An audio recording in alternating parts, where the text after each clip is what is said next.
Good evening, Holliston, and welcome to the May 9th, 2024 meeting of the Holliston School Committee. We have a few things on our agenda tonight, all very important, including an update from our Student Services Director. But to start things off, we'll get things moving with the consent agenda. So I'll take a motion to approve the consent agenda. Moved by Dawn. Second. All in favor? Great, thank you very much. We will move on to a report from our student representatives, which we have 3 of tonight. Yes, so we don't have anything to share about for school events, but we would like to address the concern about the removal of the librarian position at the middle and high school. Students have expressed shock, sadness, and disappointment over this news, as the librarian is a vital part of this school. The librarian is a key position at the high school, doing far more than checking out books. She has helped students with finding information for research papers, provided a safe space for students to learn and interact with one another, and fostered an inclusive environment in which students can pursue their interests. Every time I've walked into the library, I've been greeted with a smile and immense kindness, and I know that this extends to all students. She's always ensured that the library is accessible and equitable for all students, no matter their background. The library is also constantly in use, especially during directed study block and lunch, and students are often using the library as a quiet and safe space to work during class time. Within the library, there's the makerspace, an area containing arts and crafts supplies, a 3D printer, sewing machines, and equipment many classes utilize for projects. I know recently my fashion class spent a lot of time there doing wonderful work on our projects. Removing this position is a disservice to all students and sends the message that reading and libraries are no longer an important part of our school culture. We reiterate that the students of Holliston High School are vehemently opposed to cutting the library position and vow to keep supporting this position in any way we can. Thank you. Thank you. That was well said, and that concludes your public. All right, school committee individual comment. Nothing from me, thanks. Just wanted to say a huge thank you to all the teachers. It is Teacher Appreciation Week, and I know that there's been lunches and snacks, and I think more to come this week. So, and thanks for the PTO, who's doing a huge job supporting all of that. So, thank you to everyone. Great. No comment other than to, again, echo Sarah's sentiments, thanking the PTO for their support and thanking our teachers during Teacher Appreciation Week. And yes, I too would like to thank all the teachers, and it seems like so far from what I've been seeing on Facebook to have been a great success of a week so far. Let's see.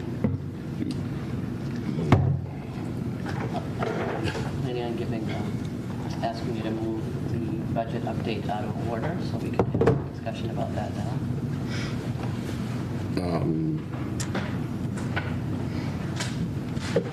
Do we want to, can we briefly get through our reports from subcommittees? Yeah. Subcommittee meetings. We'll just do subcommittee updates. Nothing from communications tonight? I don't have anything for policy. You have to reschedule a meeting.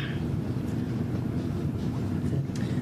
And then on budget, we had a budget meeting on Tuesday afternoon, and then we had just had another budget meeting at 5:30 today to further discuss some of the recommended cuts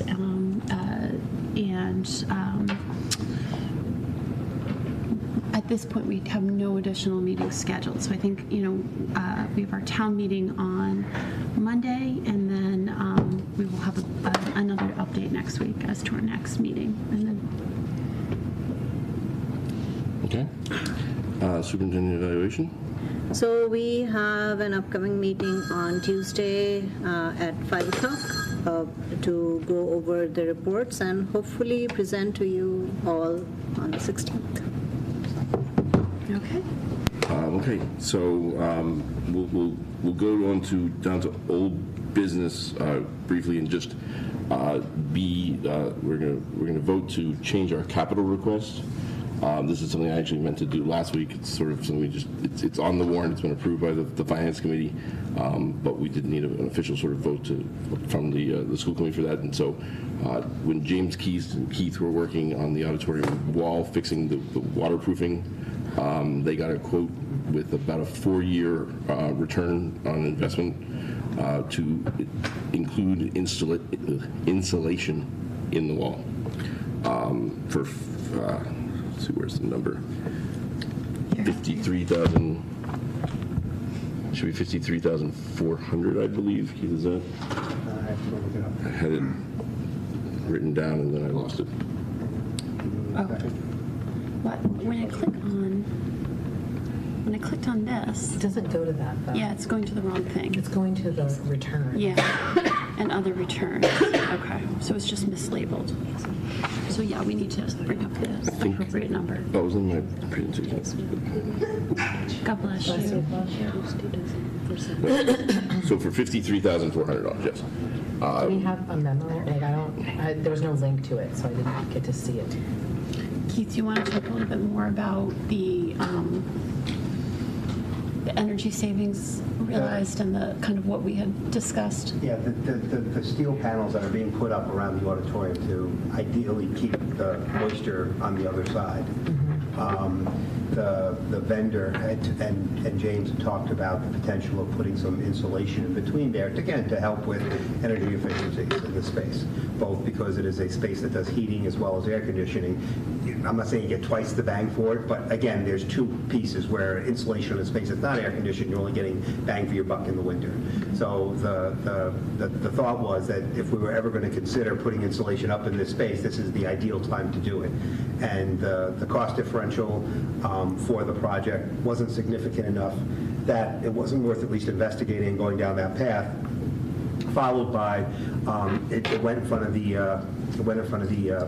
capital subcommittee, and they supported it very strongly as well. So what we're looking for tonight is for your approval of this piece of the capital warrant article going forward.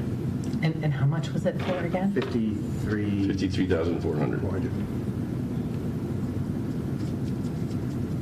And they didn't think that was that seems like a significant amount. Project more itself, than it's less than, it's just over 10% excuse me, of the project, so it's not a, project. This is to address the water infiltration in that band hallway. And it'll save us. No, I know what it's Yeah. for. And when you say 4-year return on investment, does that mean like the savings of heat loss will make up for itself in Air 4 years? The belief, I personally believe it's a little bit of an optimistic look. Okay. But that being said, it's still, helpful to do things such as that. It helps us with any of our green communities processes going forward. Right. Any additional savings, we're always needing additional savings in town because some of the things that we did on our own, I don't say they've hurt us, but they have, when they use the baseline year, our baseline year was the year that we started doing some things already. So we didn't get our costs and usage was not as high as it could have been. So we need more help in having reductions, basically. So yeah, so basically the town will pay for this and then any savings will accrue to us. Okay. Great. So, Motion to approve the high school auditorium wall insulation, additional $53,400. so amend our capital request to include the high school auditorium wall insulation for $53,400. Sure. Second. I thought I was helping, I guess not. No, it was good. Thank you. Who seconded that? Okay. All in favor? That carries. Dr. Kuska, would you like to do your update? Sure.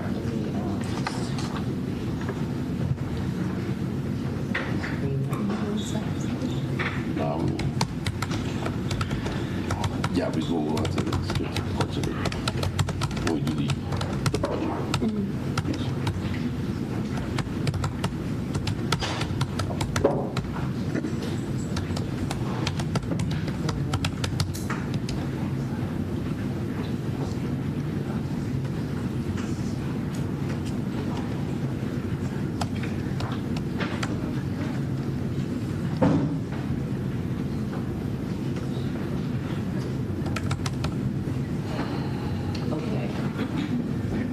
last week you heard me, after numerous conversations with our administrative team, conversations with the school committee during budget subcommittee, we had to make some difficult decisions.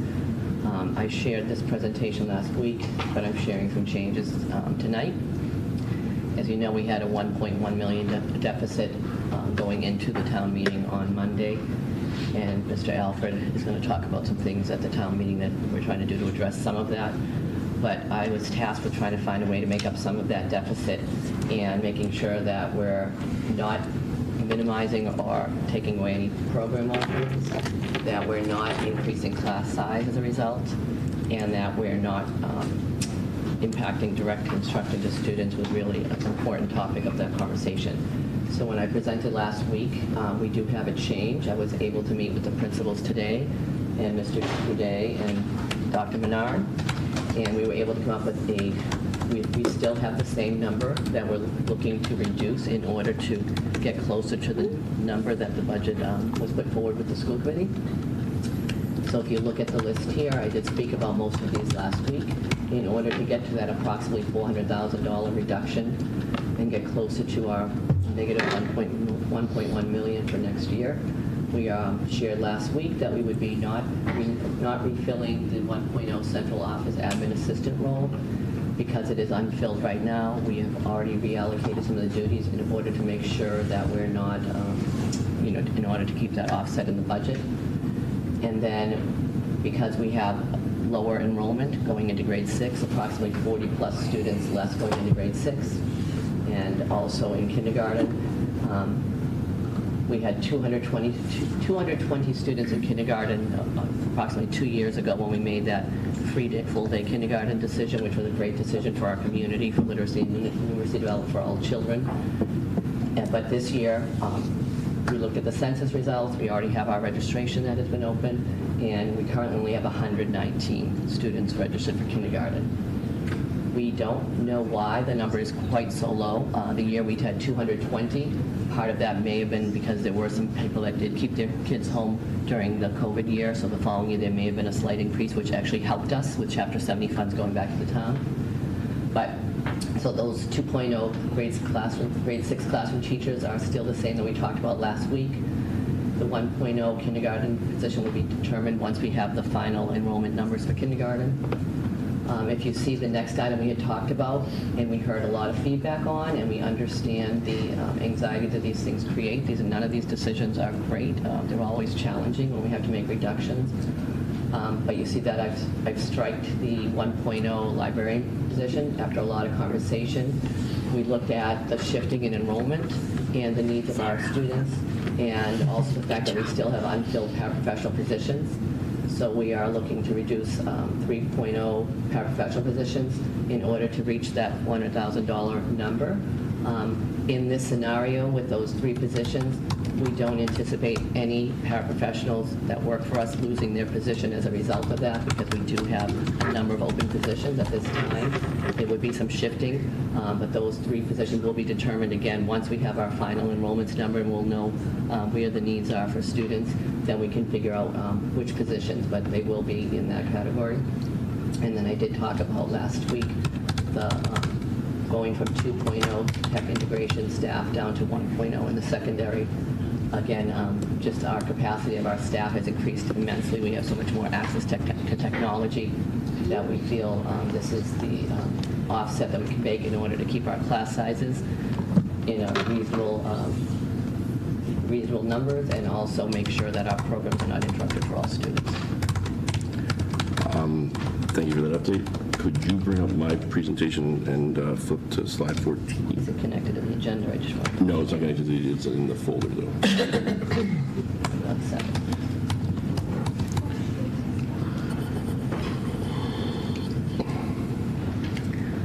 It's the first one under the agenda. Yep.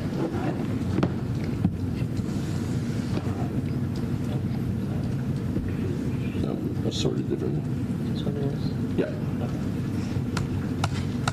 Bring it to slide 14.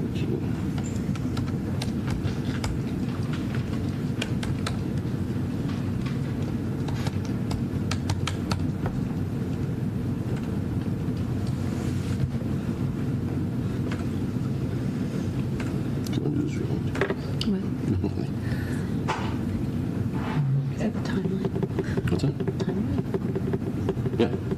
it's busy. Yeah, so just to go over sort of the budget request and the recommended amendment to our budget request, if you flip to the next one. Before I did that, though, I just wanted to kind of go over sort of a timeline and just a discussion about what we've been doing. So on January 25th, the governor published her budget, which showed incredibly weak Chapter 70 funding, and that was sort of the first inkling. Well, we had some inklings of town-specific issues that we were having, but that was the first time we really realized that the state wasn't going to be coming up with money that was going to really help our budget. On February 8th, we sent a letter to State Rep. Irina DeRosa and Senate President Karen Spilka, expressing our concern with the governor's budget, and since then, Chapter 70 funding has been increased, but not enough to fully support the school budget request. On February 29th, Dr. Kuska presented her budget and announced within there that, based upon as things currently sat, there could be up to 20 positions, 20 plus positions that were cut. We worked over the course of March, and some of the things you'll see later were ongoing discussions with the Select Board Finance Committee about finding ways to help offset the significant increase in special education costs that we're seeing this year and that we currently forecast we won't have next year. So then on March 27th, the Holliston School Committee presented the Budget Subcommittee's requested budget or suggested budget, which was able to close the gap to $1.1 million. But still included, significant budget cuts. On March 28th, we sent out an email to the community, sort of expressing this likely need to have significant cost reductions. On April 1st, we presented to the Select Board. On April 2nd, we presented to the Finance Committee. On April 4th, we had our budget hearing in which no questions or comments were made. And then on April 25th, we had discussions, and I think with other meetings, I was trying to go back to figure out when exactly we started having these discussions, but about the concept of a special education stabilization fund. February, March was, okay, and for $750,000. Ultimately, the decision was made to fund it sort of through a warrant appropriation article. It doesn't impact sort of our needs for this year. But it is warrant article 17 and is incredibly important that we get that passed at town meeting to avoid any additional cuts.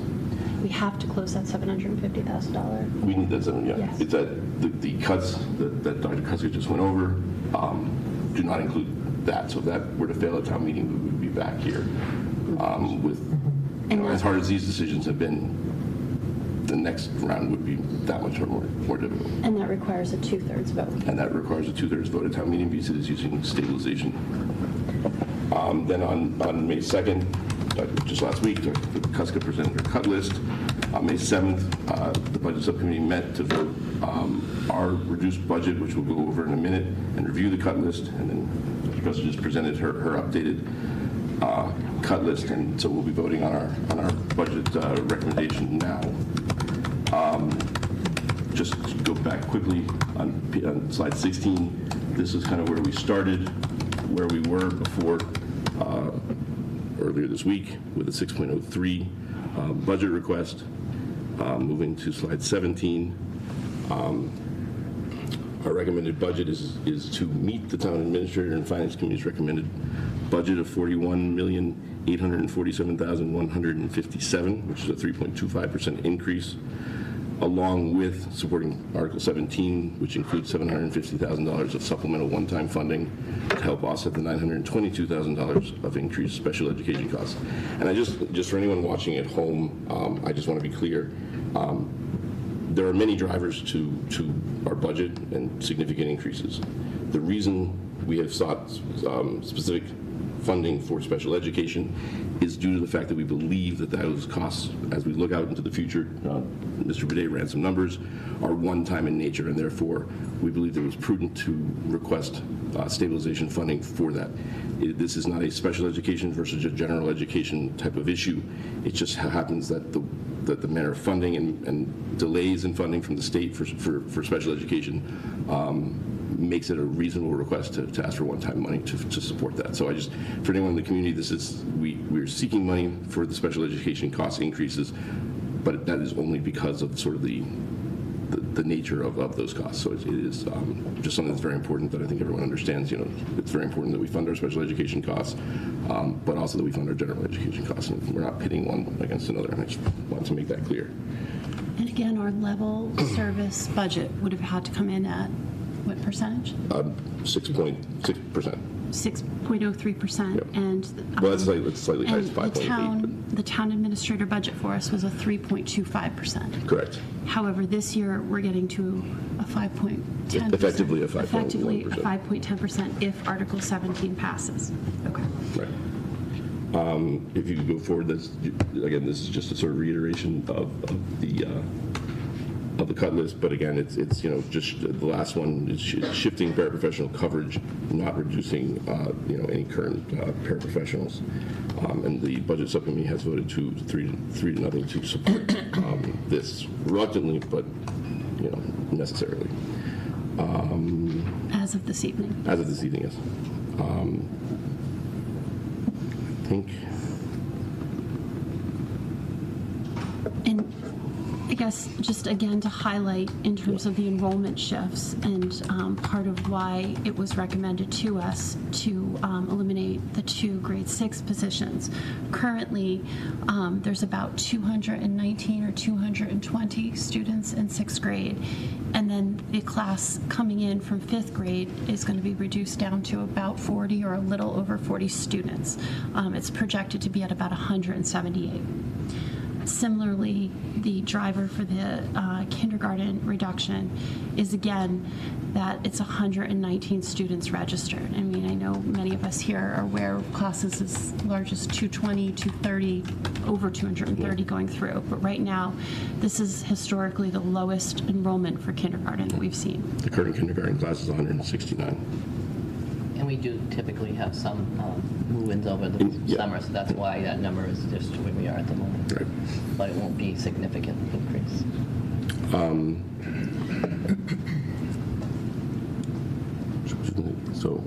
Just to confirm, these are positions, not people.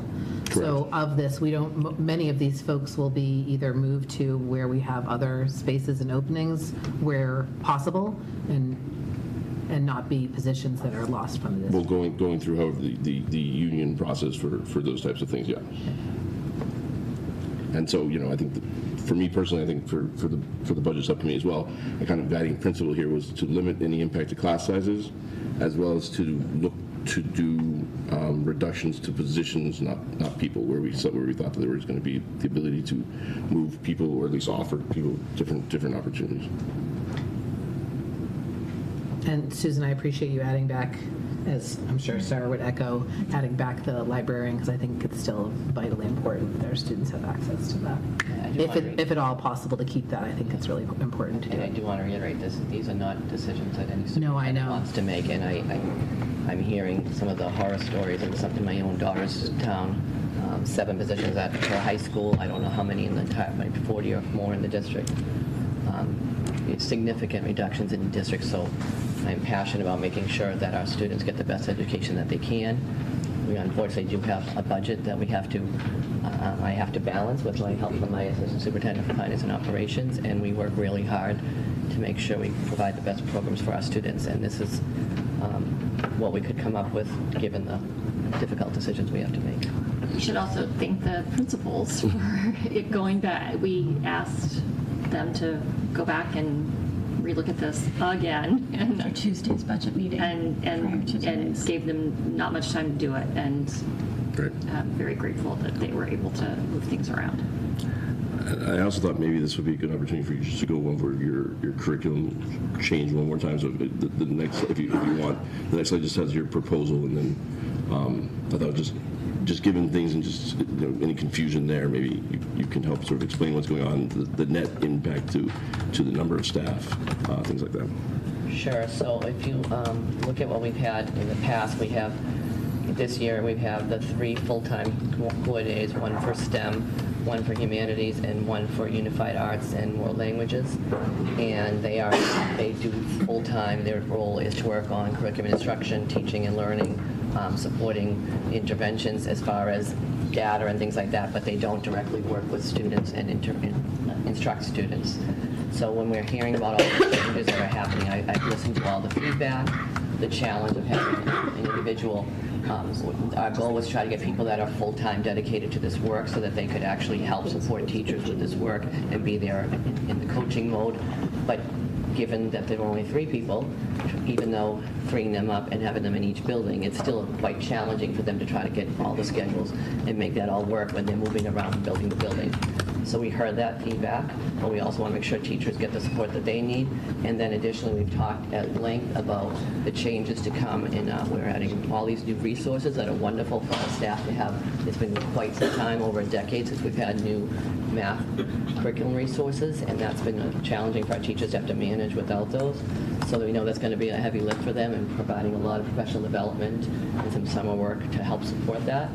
But the other piece we talked about is the school committee voted, and I forget which meeting it was now, that we would be reintroducing Algebra 1 in grade 8. With that means some shifts have to happen, and again, teachers will need some support with that.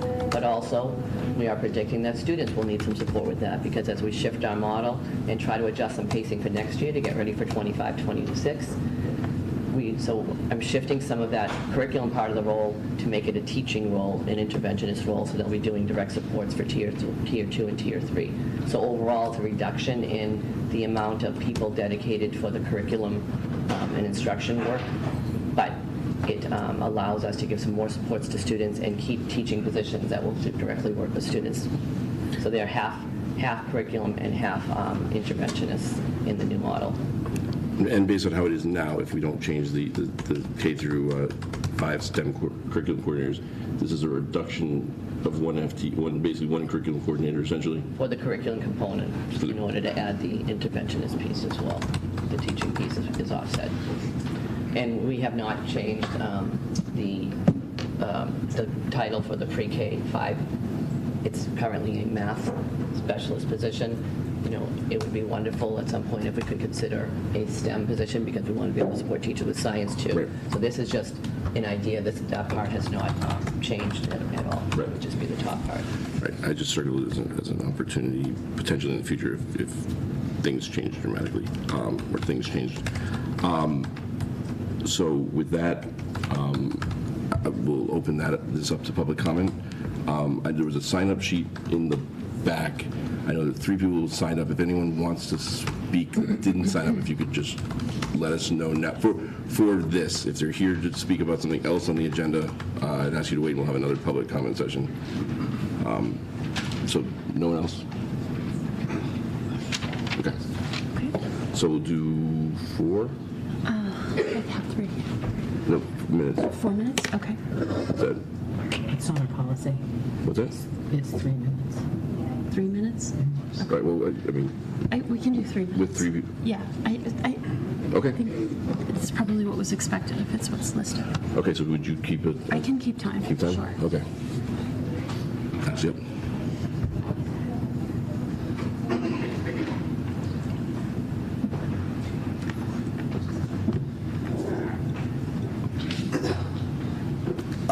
Alex Strum, Vice President of the Teachers Union.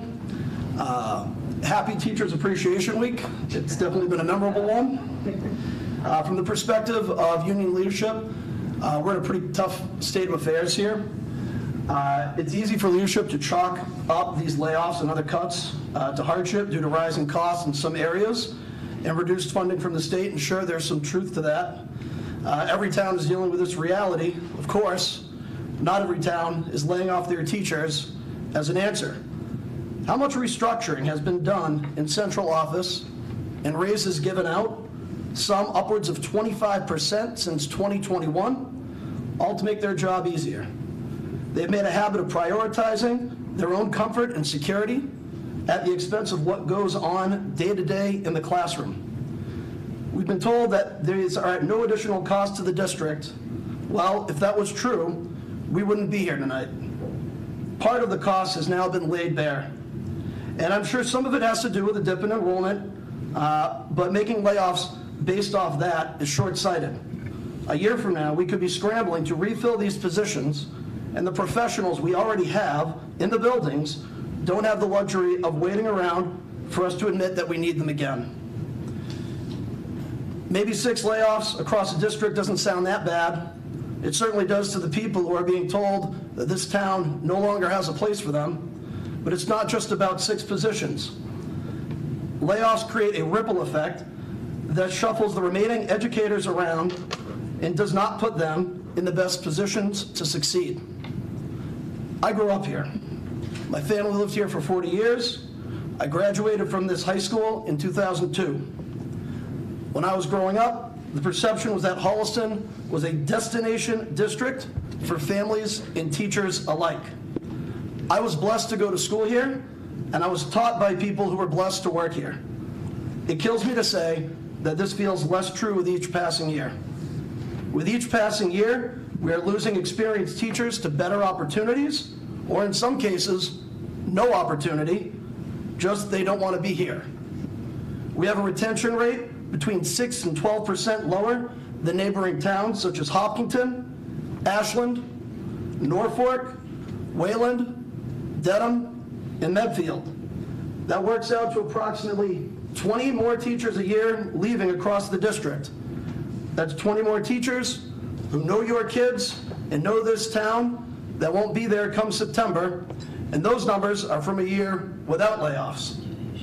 In an effort to save money, we're replacing them with cheaper, less experienced people who are staying just long enough to get the experience they need to move on to the place where they can settle into their career. That's what we're supposed to be. Not only do the priorities being set Alex, and the we're at choices... 3, so if you can, just a little bit more. Sorry, what's that? We have to keep it to about 3 minutes. That's our got policy. 10 seconds left. Absolutely, you got it. Not only do the priorities being set and the choices being made here have a real human cost, but they're pushing the district into stepping stone territory, and the families of this town did not move here for a stepping stone school system. The parents deserve better, the teachers deserve better, and most importantly, the kids deserve a heck of a lot better. Thank you. Thank you.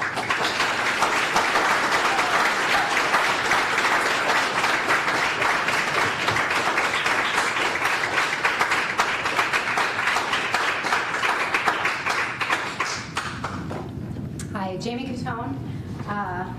I am a parent in town. I live in town. I'm a biology teacher at the high school and the HFT president. Speaking of families, my husband grew up here. His family lived here for probably close to the same number of years. Actually, my mother-in-law did daycare for Mr. Strum. So this is the kind of community we're talking about when Mr. Strum gets hired here and he says, hey, how's your mother-in-law doing? That wasn't the start of my comment, so you may have already started the clock, but that's all right. We are all here tonight to support our teachers who have been told their job is or might be cut. These teachers are coming to work each day right now, despite being told there's no job for them next year, or not knowing if today will be the day that they're told their position is being cut. People are worried about their jobs, worried about paying their mortgage, worried about paying their bills, paying for summer camp, college tuition, buying food, supporting their families. These are our colleagues, our friends, our neighbors, our family. Public schools are a people business. There's simply no other industry like it. We treat your children as if they are our own. We go to their track meets, their musical performances. We say hi when we see them at Target, or while they're checking us out at Basil's when we stop in for pizza. This is the kind of community I want to have for my children, the kind of district we may not have much longer. We are on the brink of becoming one of those towns that can't or won't fund their schools. We have become a district where teachers are afraid, where they feel disposable. What kind of schools will our children have when our teachers are coming to work in fear? We already have a retention problem that has gone largely unaddressed. We are unable to attract qualified, capable applicants in key positions, and these cuts will undoubtedly further the morale problem by decreasing worker satisfaction and well-being with those remaining, something that is backed by ample research.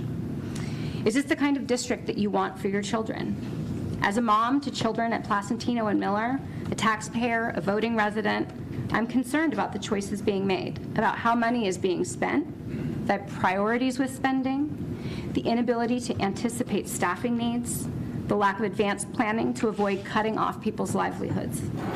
We are all public servants. We are here to serve the community. I don't believe the choices being made are reflective of the values and the priorities of the community. It is time that someone steps up and shifts the direction of our district so that it aligns with the values of the community. We ask you to treat our teachers who are facing cuts with kindness and compassion, that you reevaluate priorities within the budget, that you find ways to increase funding for the schools and find ways to decrease spending so that it doesn't lead to cutting our valuable staff. And when all other avenues have been exhausted, take advantage of natural attrition, be creative, and work to find ways to keep the people who are working here with our children here every day with them. Thank you.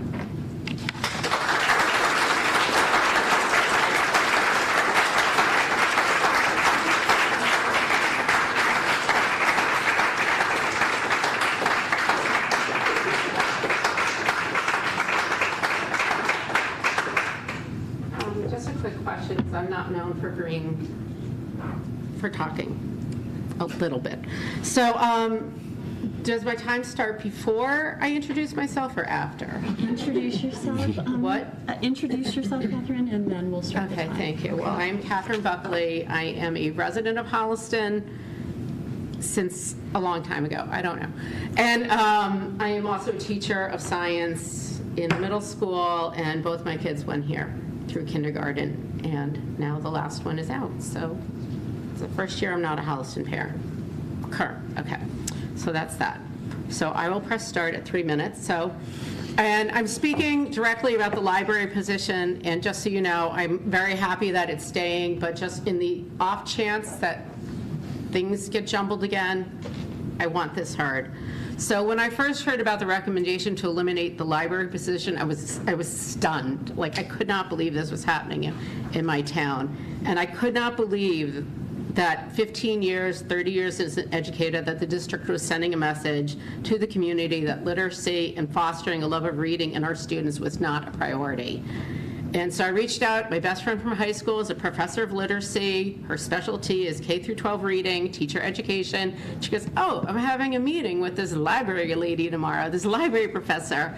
And I was directed towards a wealth of resources of research and the importance of libraries. They actually have a name, the Library Impact Studies, which I am happy to share all that information with you.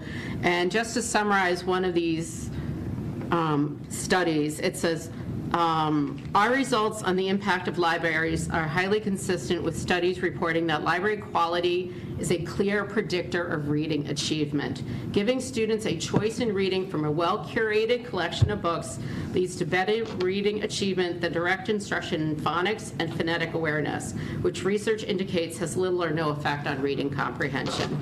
And this is supported by many studies. This is not just one. And in all of these studies, 34 statewide, these longitudinal studies, they're pretty cool. Higher standardized test scores across the board, reading, writing, and surprisingly math.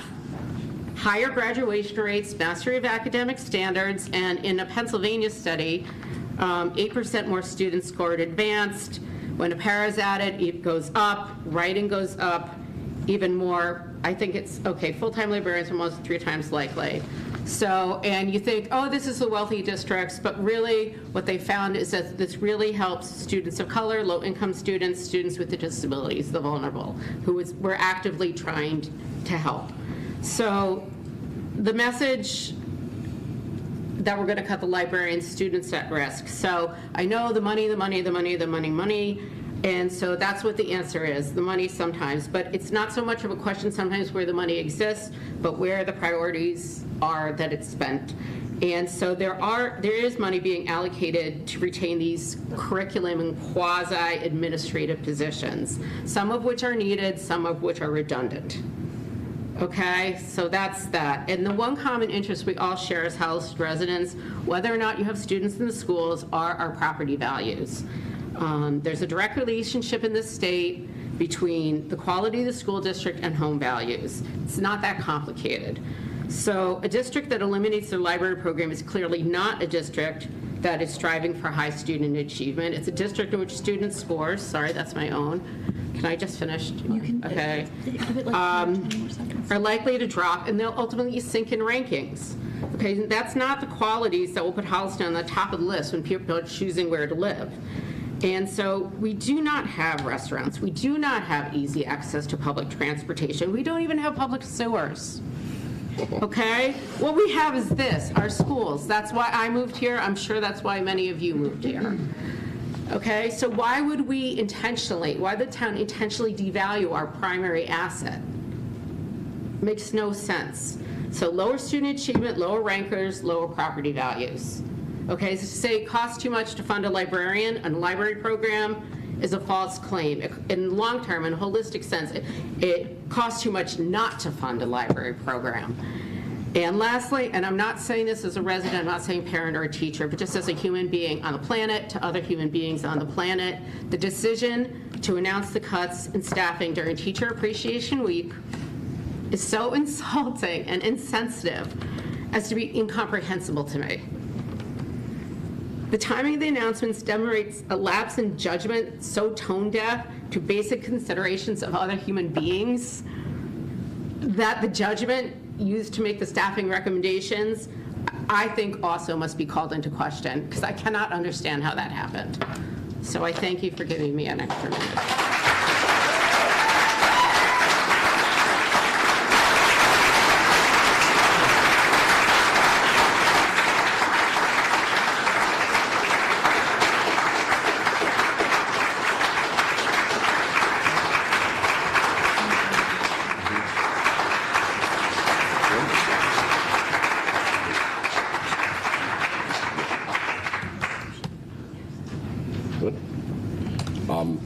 So just to address the timing of this, it is unfortunate, though obviously we did, initially announce them last week.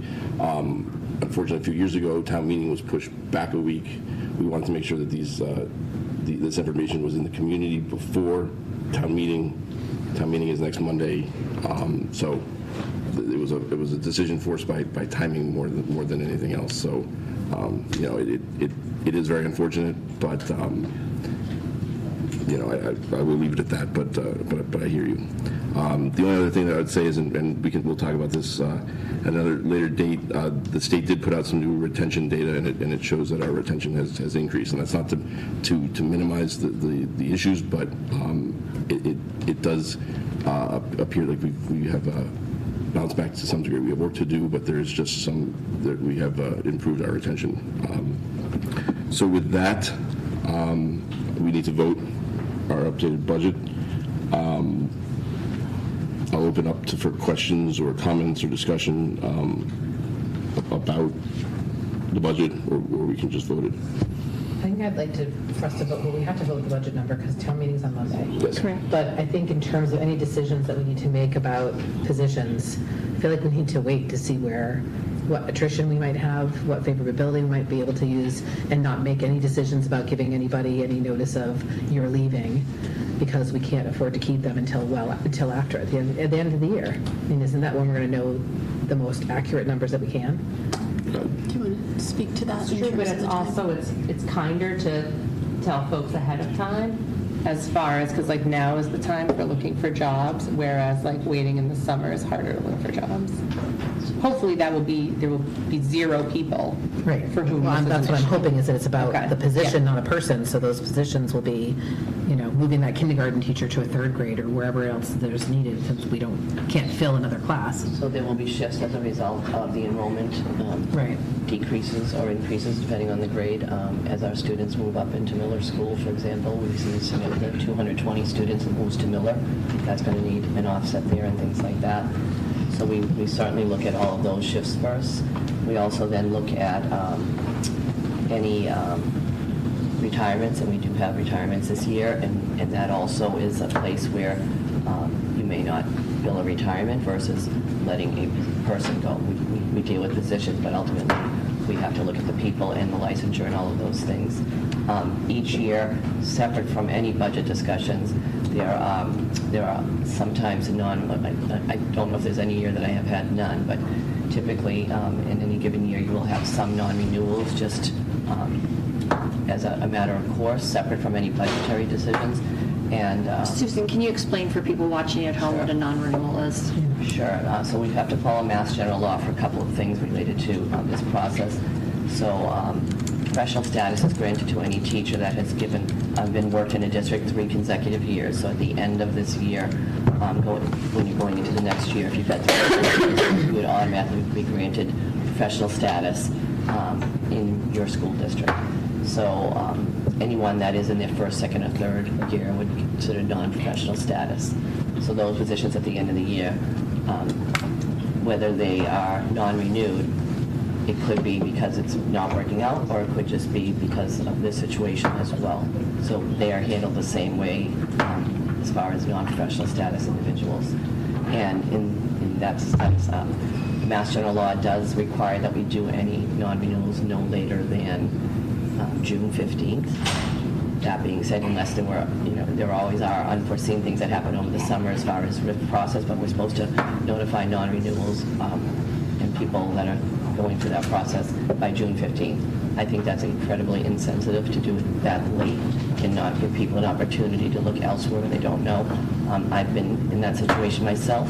My daughter was in that situation recently where she was laid off, and I think the better we can communicate and be fair, we are talking about people, and it is, to me, very insensitive to do that when we have an understanding of what we're dealing with. So our hope would be to do that sooner than later, and not wait till June 15th for sure. As difficult as these conversations are, I do respect, having been a teacher myself for 15 years, these are very painful conversations to have, and no one wants to have that. But I do feel it's very insensitive to wait till June 15th, because people have a right to be able to seek other employment. Personally, as much as I'd like to hold off on doing anything as long as possible, just because it's hard to do these types of things. I also think it's important that we go into town meeting with a voted sort of plan that we can sort of demonstrate to the community of how we're going to bridge that gap, and just for transparency. Well, we have that. That's fine. I'm just saying that what happens if we don't get that $750,000? Then we will be back here making a lot more, Right, much that's what more I'm saying. difficult decisions. But we still So have it's just vitally important that people attend a town meeting. to get to a and to support 2/3 that. vote on Article 7. Correct. So, so let's start with, entertain a motion to reduce our budget to the town administrator / finance committee recommended budget plus $750,000 of $42,597,157. That's without the stabilization fund. That is with the stabilization account. Is that what he asked us to vote for? Yeah. Okay. That's with the stabilization. It's not the stabilization. It's one-time funding. It's not technically No, I get into it. our budget, but I don't want to reduce our budget to meet their number before the 750 is approved. So are we going to be doing like a Monday evening? No, we would. We would. I mean, if necessary, we could do it afterwards. But once town meeting is spoken, it doesn't really matter what we're requesting. Okay. So that's Moved by fine. Cynthia. Second. All's in favor? So next, I would like to vote the list. Well, wouldn't like to, but I think it's important that we do vote the list of cuts as presented by Dr. I don't Cussman. feel comfortable doing that. Okay? I think it's up to us to figure out how we're going to address it. The town just has to, they support the budget, and then it's up to us to figure out how we're going to have to address it. We need to have a demonstrate deficit. to the town how we're going to address it ahead of time, and then we can have future conversations and make changes if necessary. But I don't think walking into town meeting without having a sort of a voted path to getting there. I don't know that we have to vote on it. I think we have a path. I don't know if we have to vote on it. I don't know that we've necessarily voted on the, we've definitely had a path. we've had to have these conversations before, but. Well, it's always been wrapped into a single vote, I think, where we're voting on the budget and we understand what positions that represents. Like, I think we have Can I to. just ask a clarifying question? Kelly would like to know if she has a job. We restored that position, so absolutely. Kelly has a job. Kelly's position is not changing. She has a Same position. Yes. She has the same job. Okay, so is there someone who's willing to make a motion to adopt the cuts?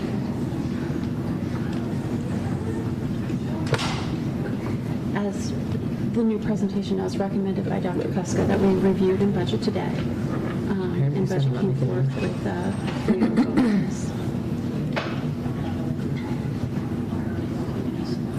So moved by Dawn. Seconded by Lisa. All those in favor, even if reluctantly? All opposed? That carries 6-1.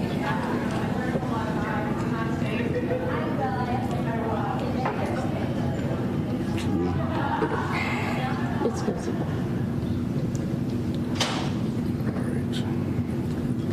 That is obviously not the fun part of the job. I'm actually wondering what the fun part of the job is. Still waiting. We've gone to school. Is there any members of the public who wish to make individual public comments separate from what we just discussed? Okay. Jess. And I promise to be nice, so. Well, here comes the fun part of the job. So I'm going to have some positivity in the Yes. Just pull that up for a second.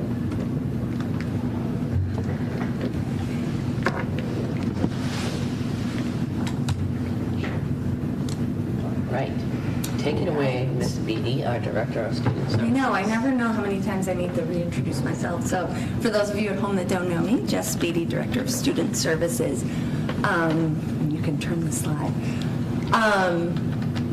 I am super proud in the work that I'm going to be able to share with you, and don't take one bit of credit for it. I wish the rest of the audience stayed just to hear the good work that's happening. We have wonderful special educators, great student service administrators, specialists, counselors. All my student service people have been amazing, and so I put together lots of initiatives that we have started since I started here last year.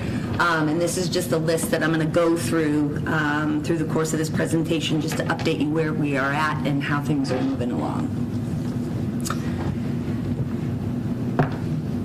Go ahead, sorry. You already fell asleep on me, sorry. I like to ground our work always when I run meetings in our students. That's what we're here for, that's what this work is about. So I pulled some snapshots of fun events that we have had throughout the year.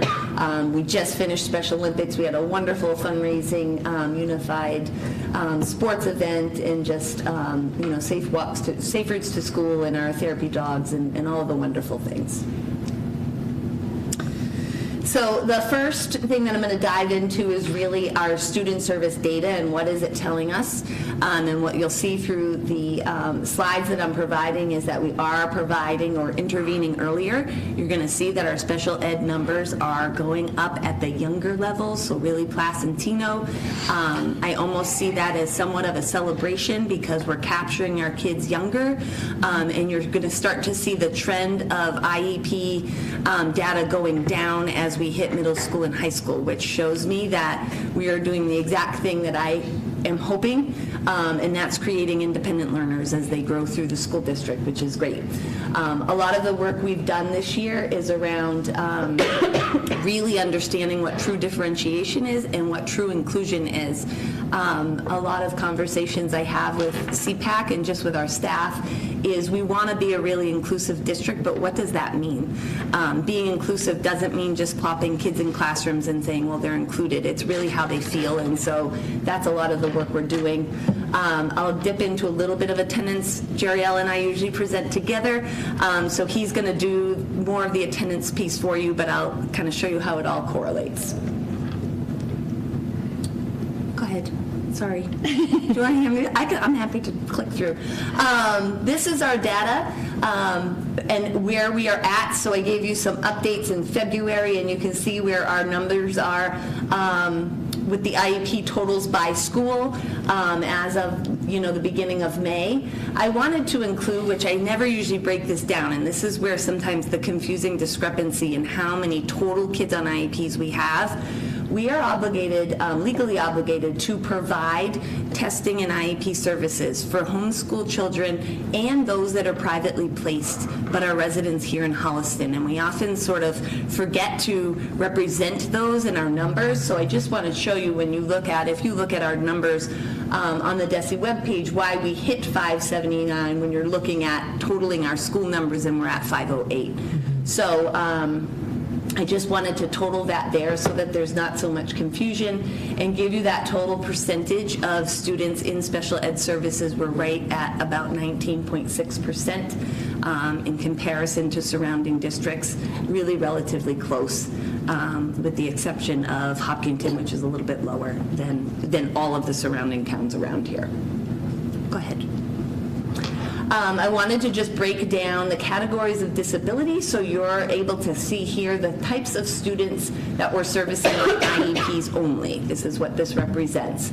I wanted to bring special attention to that specific learning disability category that is increasing, and I feel that it is in part due to the fact that we are naming dyslexia and dyscalculia and dysgraphia, which all fall under that SLD category.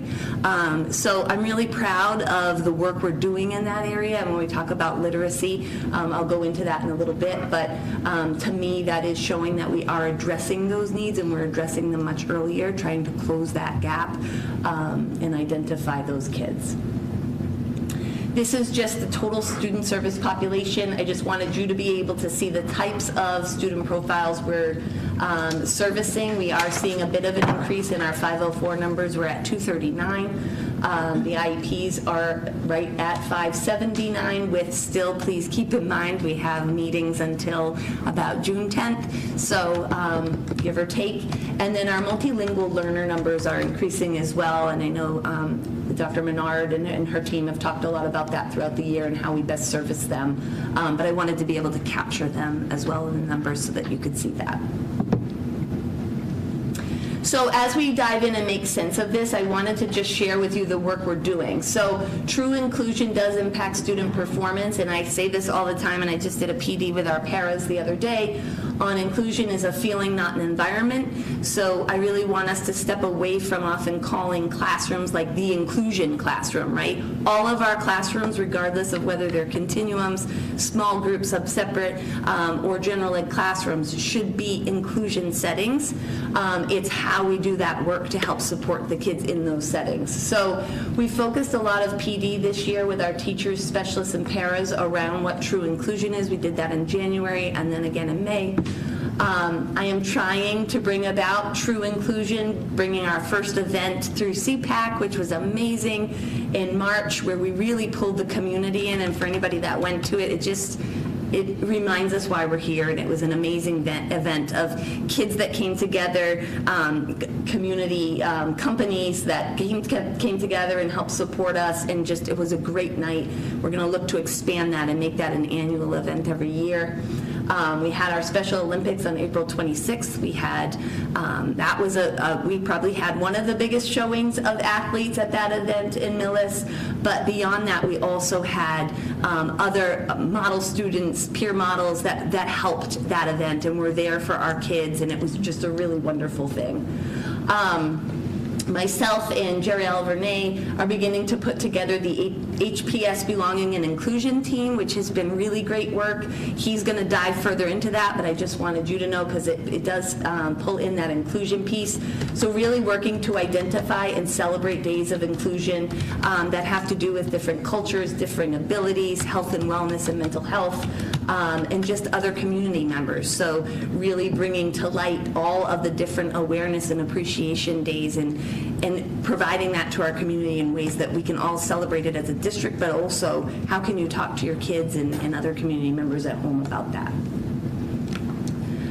The other piece that impacts student performance is chronic absenteeism, and I put this slide in here. Again, Jeriel is going to go further into this, but DESE is really making chronic absenteeism a priority, and when you look at our data on DESE, you will see that we are impacted. Our scores are certainly impacted by absenteeism. We've seen a strong dip in chronic absenteeism across the district since coming out of COVID. And I think now we're ready to have that time to look into that data to determine how do we help parents understand the importance of students attending regularly, what can we do to keep students engaged and want to attend school regularly, and how do we sort of hold that balance of accountability without feeling like we're punitive, but also making school fun and engaging to get them there.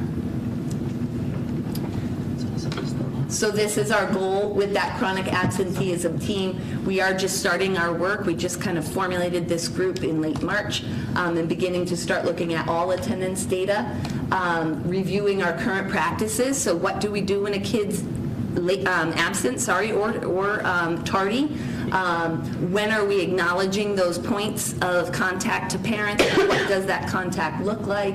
Are we doing home visits and connecting with them and trying to draw them back in? And establishing practices that encourage and support attendance. Those are all things that are going to be the area of focus, and really we're going to dive deeper into next year.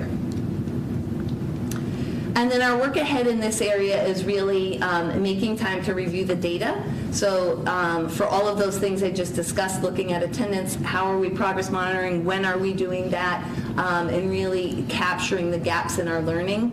We do need to build stronger Tier 1 support for all, so we're looking to do some PD for general educators and special educators as to what does Tier 1 support look like next year. And how will that impact our evaluations? You saw on my data slide the increase in referrals. While I'm pleased that we're capturing some kids we might have missed, there are a lot of referrals where kids are pulled from class time only to find out that they are making progress and are not on IEPs, and therefore then there is that gap in learning again for all that time they've missed for evaluations. And finally, finding ways to use technology to advance our learners in all learning styles. I am putting together an internal assistive tech team that we are just starting, and they are going to help us sort of reach all of our teachers and what tools do we have. They'll help us to bring in assistive tech evals instead of paying outside contractors to do those, and that's great work that's happening. Special programs, I'm going to just fly through, but it's really important to all of us that you know, you can advance the slide if you want, where we are at. So as of date, we have all staff trained and have accessed, streamlined, and processed all of our documents in Powers and special programs. What we're finding is it's a quicker turnaround in sharing the information both with families but also internally with staff. They're able to just hop right on instead of going to find a file and find everything they need, hop right onto their portal, look up their students, and be able to access all of that data.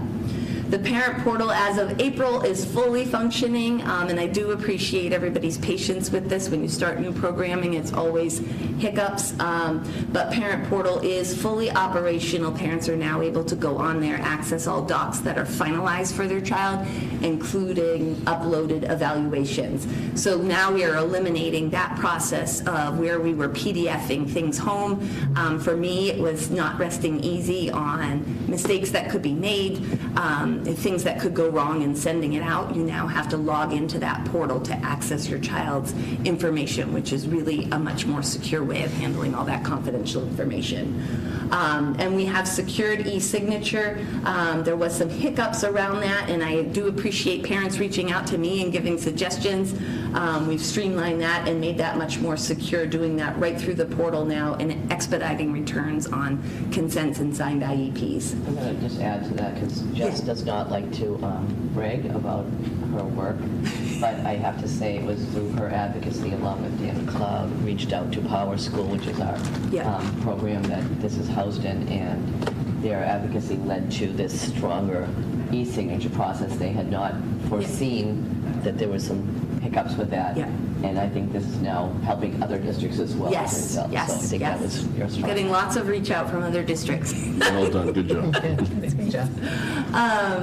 And then training, so we are providing our staff with a variety of trainings throughout the year and just making sure they feel aligned. We have that new Mass IEP coming out, so making sure that they're ready to roll that out. Go ahead. And this is just a slide summarizing our confidence in special programs ahead and everything I pretty much just went through, so for the sake of time, keep going. The rollout of the new IEP, go ahead. Just wanted to share with you where we're at with that. So as most of you are aware, DESE is requiring that all districts roll that out as of the fall of 2024. No longer an option, every district must use it. I am really proud of our staff. We initiated a new IEP internal team where members of teachers and members of each building volunteered their time to help me and to go to trainings along with our SSAs and really build out a calendar of training for each building. So faculty meetings, curriculum meetings, time was spent in training special educators, specialist counselors in what these forms look like and what will be the expectation. We used PD in January to really dive deep. People got excited, gave feedback on what that's going to look like. So we're in a really great place. And we just held this past Tuesday, what day is it? 2 days ago, I held a parent night on the new IEP, recorded that, and that's on our webpage as well. So we are ready to fully implement the new IEP from pre-K to 12 plus starting in the fall, and all of special programs is ready to provide us those forms and ready to go. Communication and acknowledgement, so positive culture is key in moving the work we do. I am a huge proponent of culture, and I did lots of culture work down at Rams and just want to continue to provide that here in the district. We started our Starfish Awards this year, and I have to say I kind of stole a little bit of this idea from the Superintendent's Conference, but it's been really great. And each month I send out a staff newsletter, and the first thing we do is recognize our starfish. So I choose at least one staff member, can be your role can be anything. We've had bus drivers, we've had paras, we've had specialists, we've had teachers and special ed teachers. They get a charm, the little card, and then I write out a message to them just on why I feel like they have made a difference. If people know the starfish story, that's where this comes from. And it's fun, and people like it, and you can turn the slide. These are our current starfish winners this year, and it's just been a really great thing to kind of look forward to, and a really nice thing that I like doing for our staff. Go ahead. And these are just other ways in which I'm trying to build culture with staff, communication, as well as with our families. So pumping out these monthly newsletters gives them information on special ed updates, strategies, and things they can use in their classrooms, resources that they can have. We've built in a little para corner so that I want to make sure that all staff really feel included in resources. I have provided a few office hours on Zoom. Not so many people attend, but I try to just kind of keep that momentum going. And then we also continue to promote our mental health supports through Care Solace. As far as family supports, we've tried to get our face out there. My SSAs and I have put on 8 presentations this year. We've brought in presenters. We've done the presenting. I've had other staff members present. I try to pair everything with a slide deck as well as a recording, so families that can't attend, everything is on our website so people can pull and review those as needed. Increasing communication, I have provided a few newsletters out to families in addition to our central office ones, and I try to maintain that special programs update so that families know what's going on and what's changing for them and how they can access things. And literacy movement, we know that is a big topic of conversation. Intervening early is key for us. We know this. We have done 2 dyslexia nights. We continue to do the screenings and the progress monitoring. We are identifying through testing, which is great. We are also identifying through outside evals, independent evals that families are bringing in. So we're doing the work, and we're providing a lot of intervention, especially at Placentino and Miller, for students on IEPs and not there yet. So students we're seeing struggling with learning, we're able to provide some OG as well for those kiddos to see if that is an intervention that would be working for them. Orton Gillingham, we are continuing with that training, and I will continue to do such. We have 30 staff members at this time from Placentino, Miller, and Rams that are trained, and we continue to have Wilson as well, although that's on the decline. So far as needs, we're really shifting to that OG where it feels appropriate. And then we're committed to training our upper grades in Tier 1 literacy approaches. Placentino is pretty solid in their Tier 1, which has been amazing. They've done a lot of literacy work with their administrators and their reading specialists, bringing that up to Miller and then up to Rams. And then we are reforming our language-based programs. If you want to switch the slide. This is just an outline of demystifying dyslexia, really putting a name to it, really taking that vulnerability out of it, I think has been huge. We've had a lot of families reaching out and very appreciative of our support in that work. I give huge credit to my dyslexia team, which is a lot of Placentino admin. Dr. Slaney has been wonderful in pushing this with us, and Jenny Mann as well, Lisa Robinson, and our school psychs have been great. Go ahead. And lastly, sort of closes out our literacy is our language-based programs that I feel really excited about. We are now, we have built, with the help of Kelly Camp, my predecessor, brought in Landmark Outreach, who provides wonderful professional development in the area of language-based and SLDs. And so they started with our 4th and 5th grade and really built that program up. We then saw the need continuing to grow, so Tessa Piantadosi at Rams has been amazing in pushing this work with her educators. And so we had Jen Priesing, our grade 6 special educator, really glom onto this as well. And she's been trained through Landmark and working with our 4th and 5th grade to align it. And we are looking to move the work next year to include really grades 4 through 8 in this work with the help of Landmark. Our work is really valuable in this area. We're catching kids earlier, and it's more than just a small group English class. I want to move away from that. It's really about rebuilding that language for kids and bringing it into the math pieces of things, working on their writing, their reading, and their language. Because the more that we can kind of push that with kids, the more independent they're going to become as they go in the upper grades. So we're really working hard. We're going to do some summer work around this and do some continued training. Landmark was gracious enough to give us a few scholarships for the teachers that are involved in this so we can put them through continued training. And my last area is reimagining our continuums. I am so proud of this work with our BCBAs and our special ed staff and our administration. If you want to turn the slide. We have gotten ourselves into some non-negotiable places now. So we've done a lot of work around building entrance and exit criteria, so no longer just kind of guessing this kid belongs in that room. We really want to make sure we're placing kids correctly and we're moving them when we need to, which is why we call them continuums, so they're not stay put. So we have done this with staff and with families, really looking at where do kids fit. So far as that, we're reviewing student-specific data at teams to determine when we move them and when we don't. Our BCBAs have been amazing to help push this work and really help consult with the staff in there. That's what I'm seeing we really need. We have a lot of amazing staff, but they need that support around behavior plans, FBAs, what do things look like, and how do we keep kids in district. And we are continuing to do some consistent district-wide continuum meetings to include myself, our BCBAs, our SSAs, and then all of the continuum staff come together and we sort of talk about case studies, what do things look like, are we aligning that process? Go ahead. We're reimagining our BASIS network program, and this is really important to us because what we are finding is it's not just about the diagnosis. So for quite some time, we have almost assumed a kid with this disability goes right in here, and that's where they go.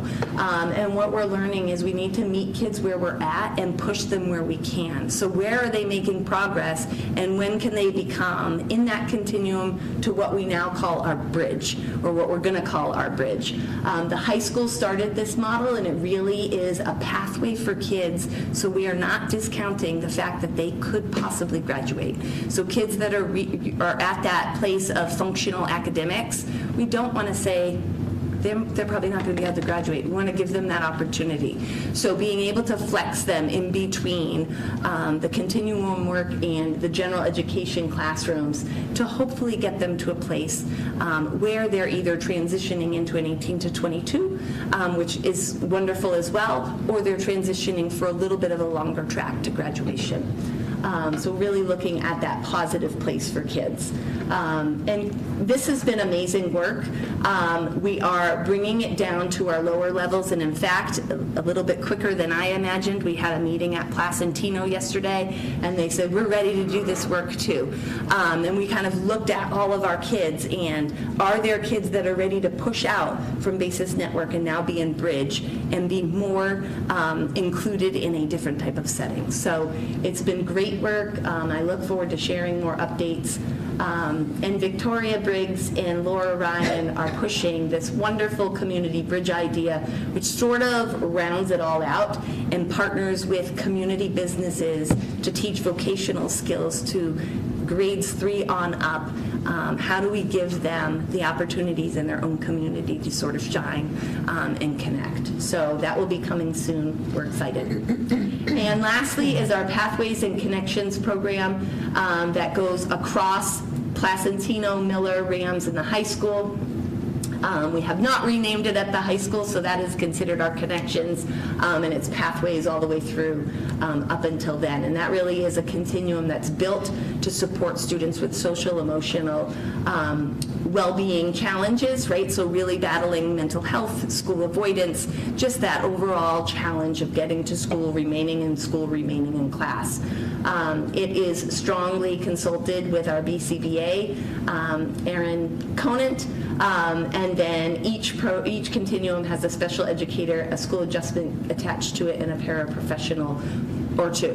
And really the work in there is to provide academics, but also provide that social skills building and really building up their skill set to be able to manage and regulate themselves, to be able to stay either in district or in school for longer periods of time.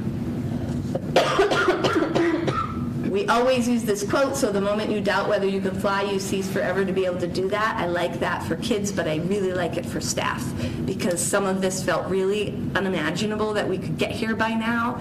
And I was chatting with Victoria Briggs just yesterday and today, and she's like, I can't believe how much work we've done. And so I'm proud of our staff, and I just keep looking forward to great work next year. So with that, I'm ready for questions. I have a few, but I'll be nice. No. I can let others go first if they want. I'll go first. I mean, it wasn't really, okay, fine. Oh, it wasn't like that wasn't like an offer in any way, shape, or form. It should be. Lisa, since you are abandoning us, I will let you go. Fair enough. Yeah. I don't think we could ask for more in terms of how much work you've been able to accomplish, how many changes you've made. I am so impressed and so grateful, and want to compliment you and your whole staff. Oh, thanks. Because I just think you guys do a tremendous job, and I, because I'm involved in the special education community, I know a lot of parents in other districts, and I can tell you that we are the best. I mean, some of the horror stories that I've heard from some parents, like, just make me want to cry in terms of what they've dealt with in their school districts. We are super lucky here. I feel like we have a staff that really truly does put the kids first. They don't just say that, that's what they actually do, and they mean it. So I'm really, really grateful. And I want to particularly call out the idea of putting in supports earlier. This is something we've talked about for years, and to see evidence that we're actually doing it for real makes me so happy, because it's not only what's best for students, which is obviously should be our priority, but it's going to help us financially in the long run. Because when you are helping students earlier, things aren't going to snowball, and they're not going to need as many supports later on, regardless of where they are. And I just want to call out Care Solace, which I'm not ashamed to say I have personally used to find a therapist, and it is a fantastic service. It sometimes takes a while because it's hard to find mental health professionals across the board. But they stay on it. They will text you and say, okay, we gave you these 2 options. Have you called them yet? Fantastic. Did you actually make an appointment? Wonderful. Did you go to the appointment? I mean, they are really, really, really, they work with your insurance, and they are just a fantastic service. I've had a really good experience. Good. So I want to especially, just for anybody watching at home, put a little more light on Care Solace as a resource that we all have access to. Yes. Yep. And that's it. Thank you so much. Thank you. Thanks.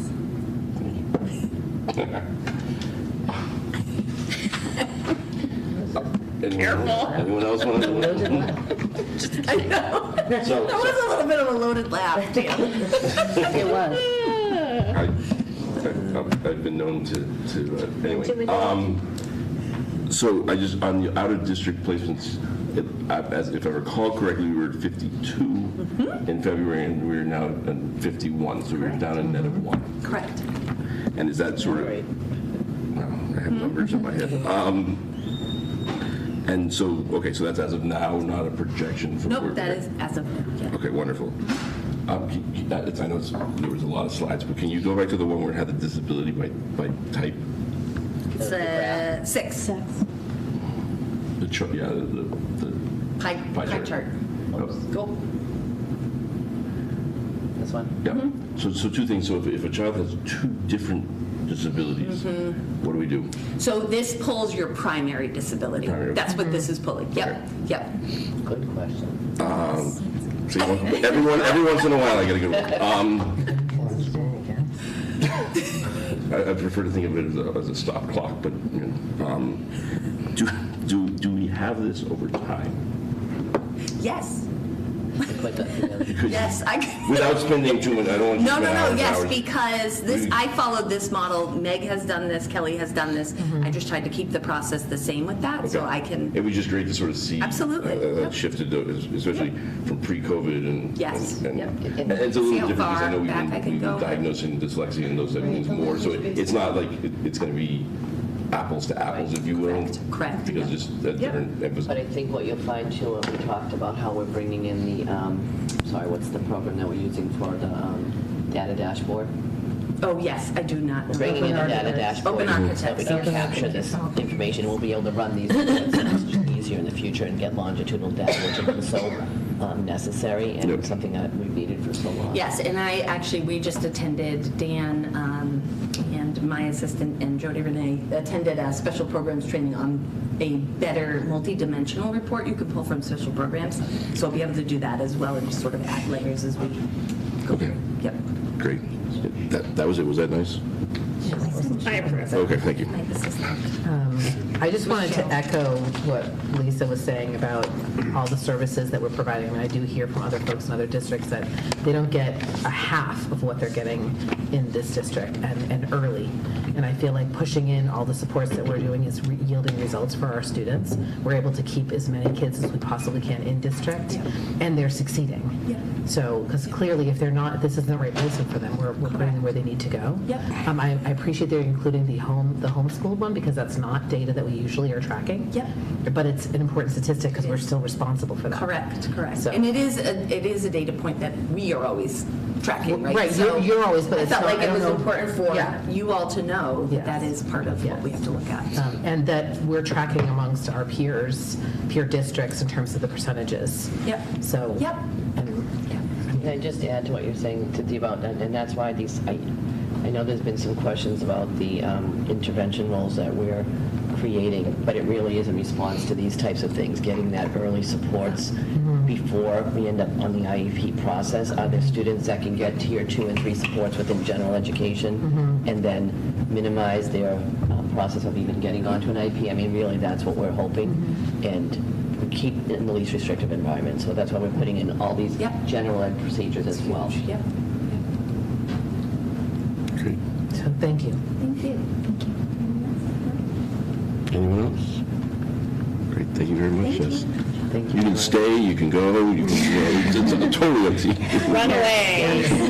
You ready for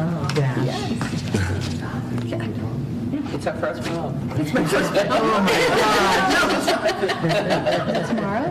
Tomorrow? Tomorrow? Yeah. Oh my gosh. I'm taking you. Having raised one daughter, those were very stressful times. And I believe they went to 4 proms, and our sons went to a number of proms each as well, but it was far easier. But his sons it's a lot of work getting them. He knows ready.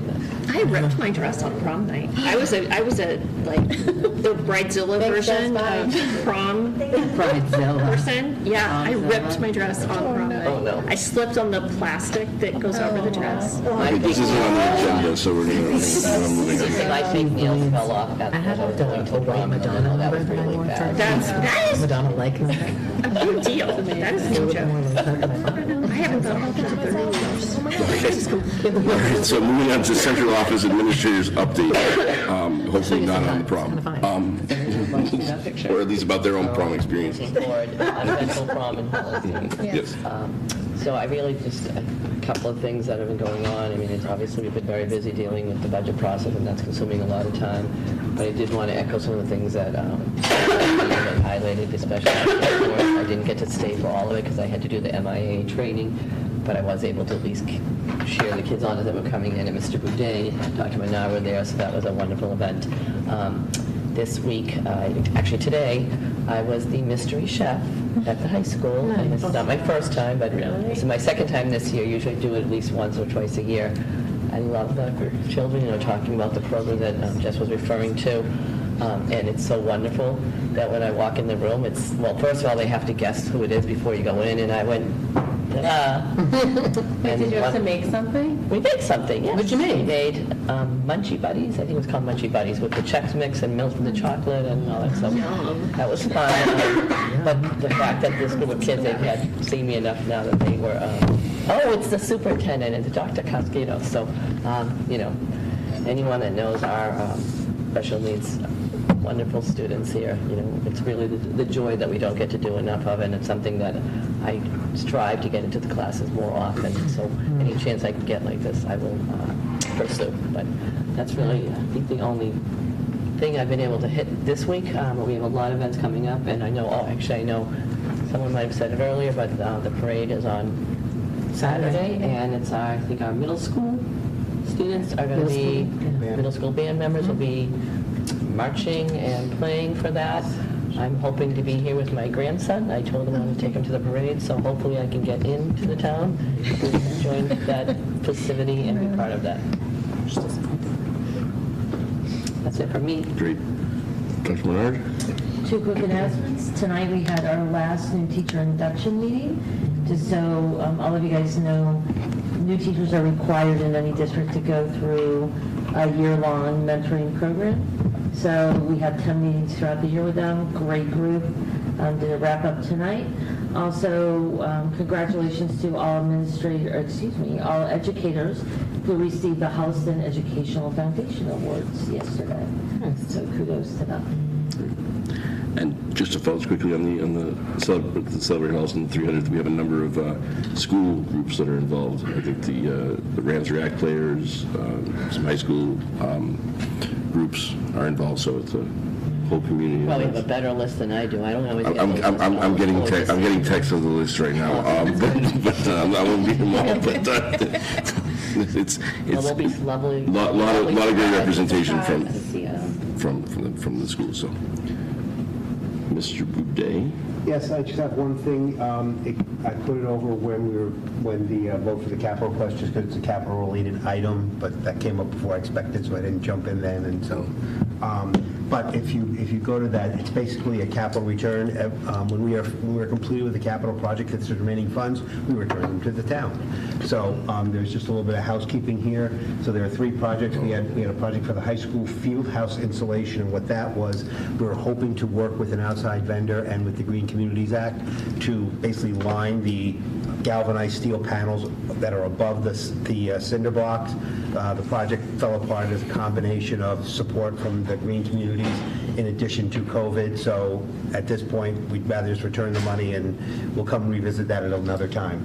The Canadian Field Turf Project, the project's been complete. This is just money that we just haven't returned yet. Again, if you look at the dates, this is it kind of got left behind in the COVID project. And then school networking infrastructure, that project has also been completed, and there's a $400 left from that. So what I recommend is returning a motion and a vote to return the monies identified in this, totaling $93,953.69 for the 3 projects stated in the memo.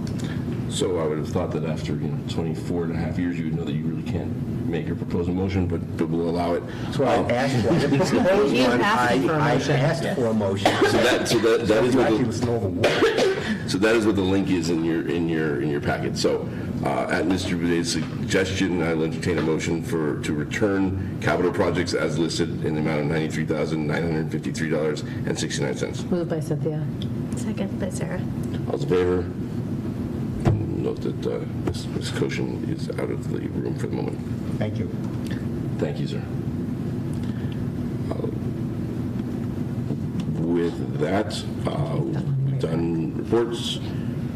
So we have one last old business item, and that is to discuss the request that we received last week. Anybody here? I think they left. I did see someone. They weren't here, but I think he left with all the other teachers. I think they thought, I don't know if they understood that we were going to continue public comment. I know you said it, but I'm not sure that they understood. There was a lot of people here, so I can understand that it might have gotten lost in translation. But The student who presented was here. Yeah. he was here. That's what I was saying. He left. Yeah. But we can still. No, we can. I Okay. just. So does anyone have any thoughts? I do. Okay.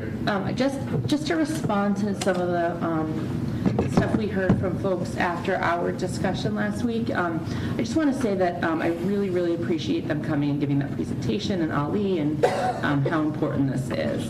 That being said, I just want to clarify that the reason we didn't just immediately take it to a vote last week, as you all know, is because sort of like as elected officials, it's our responsibility to think about all information from all sides before we take it to a vote. For me, as like a person of privilege, I always try to make sure that I have thought about all the different perspectives and all the different sort of needs that would come into question that I might think of myself. One of those being like being a single parent for whom it's much harder to have another day off from school because you don't have childcare and whatnot. So that's why we didn't immediately take it to a vote last week, as you guys all know. That being said, Aid is a really important holiday, and I do believe that in order to be inclusive, we need to weigh it as importantly as we do Rosh Hashanah, Good Friday, Yom Kippur, Diwali, Christmas, any other religious holiday that we take off. I am in favor of, in the future, discussing alternatives to all the religious holidays. More research for us to do in the future. I know that there are certain towns who have policies, like really, really good, solid policies about what is allowed at school during religious holidays such as those and what is not. And I think it's important that we do continue this conversation about all the holidays that we currently observe, but I am in favor of adding Aid to the list of holidays that we do observe. I'm also in favor of adding it. I appreciate the presentation that came in. I think you bring up a really interesting point about the days off we might have during the school year, whether they're for a professional for like a PD day, or whether they're for a holiday where working parents or a single parent does not have off. I think I think one way we could address that too is to reach out with like our Parks and Rec program, who runs childcare services during, say, December vacation or February vacation, especially as we continue to have more days off, right? I mean, I think even the simple PD days can be really impactful to parents. So I think that's a really good point to bring up. At the same time, I think it's important to recognize it. One of the side effects of even bringing Diwali in a few years ago is how much more awareness it brings and respect of that, and then how that gets shared as well. So I see another opportunity here where our community will learn more about the holiday of Eid. And another point that he made, which is awesome, was it will make our community appear more attractive to other Muslims who might say, oh, this is an inclusive place for us, and be more likely to move here, seeing that Eid is a recognized holiday.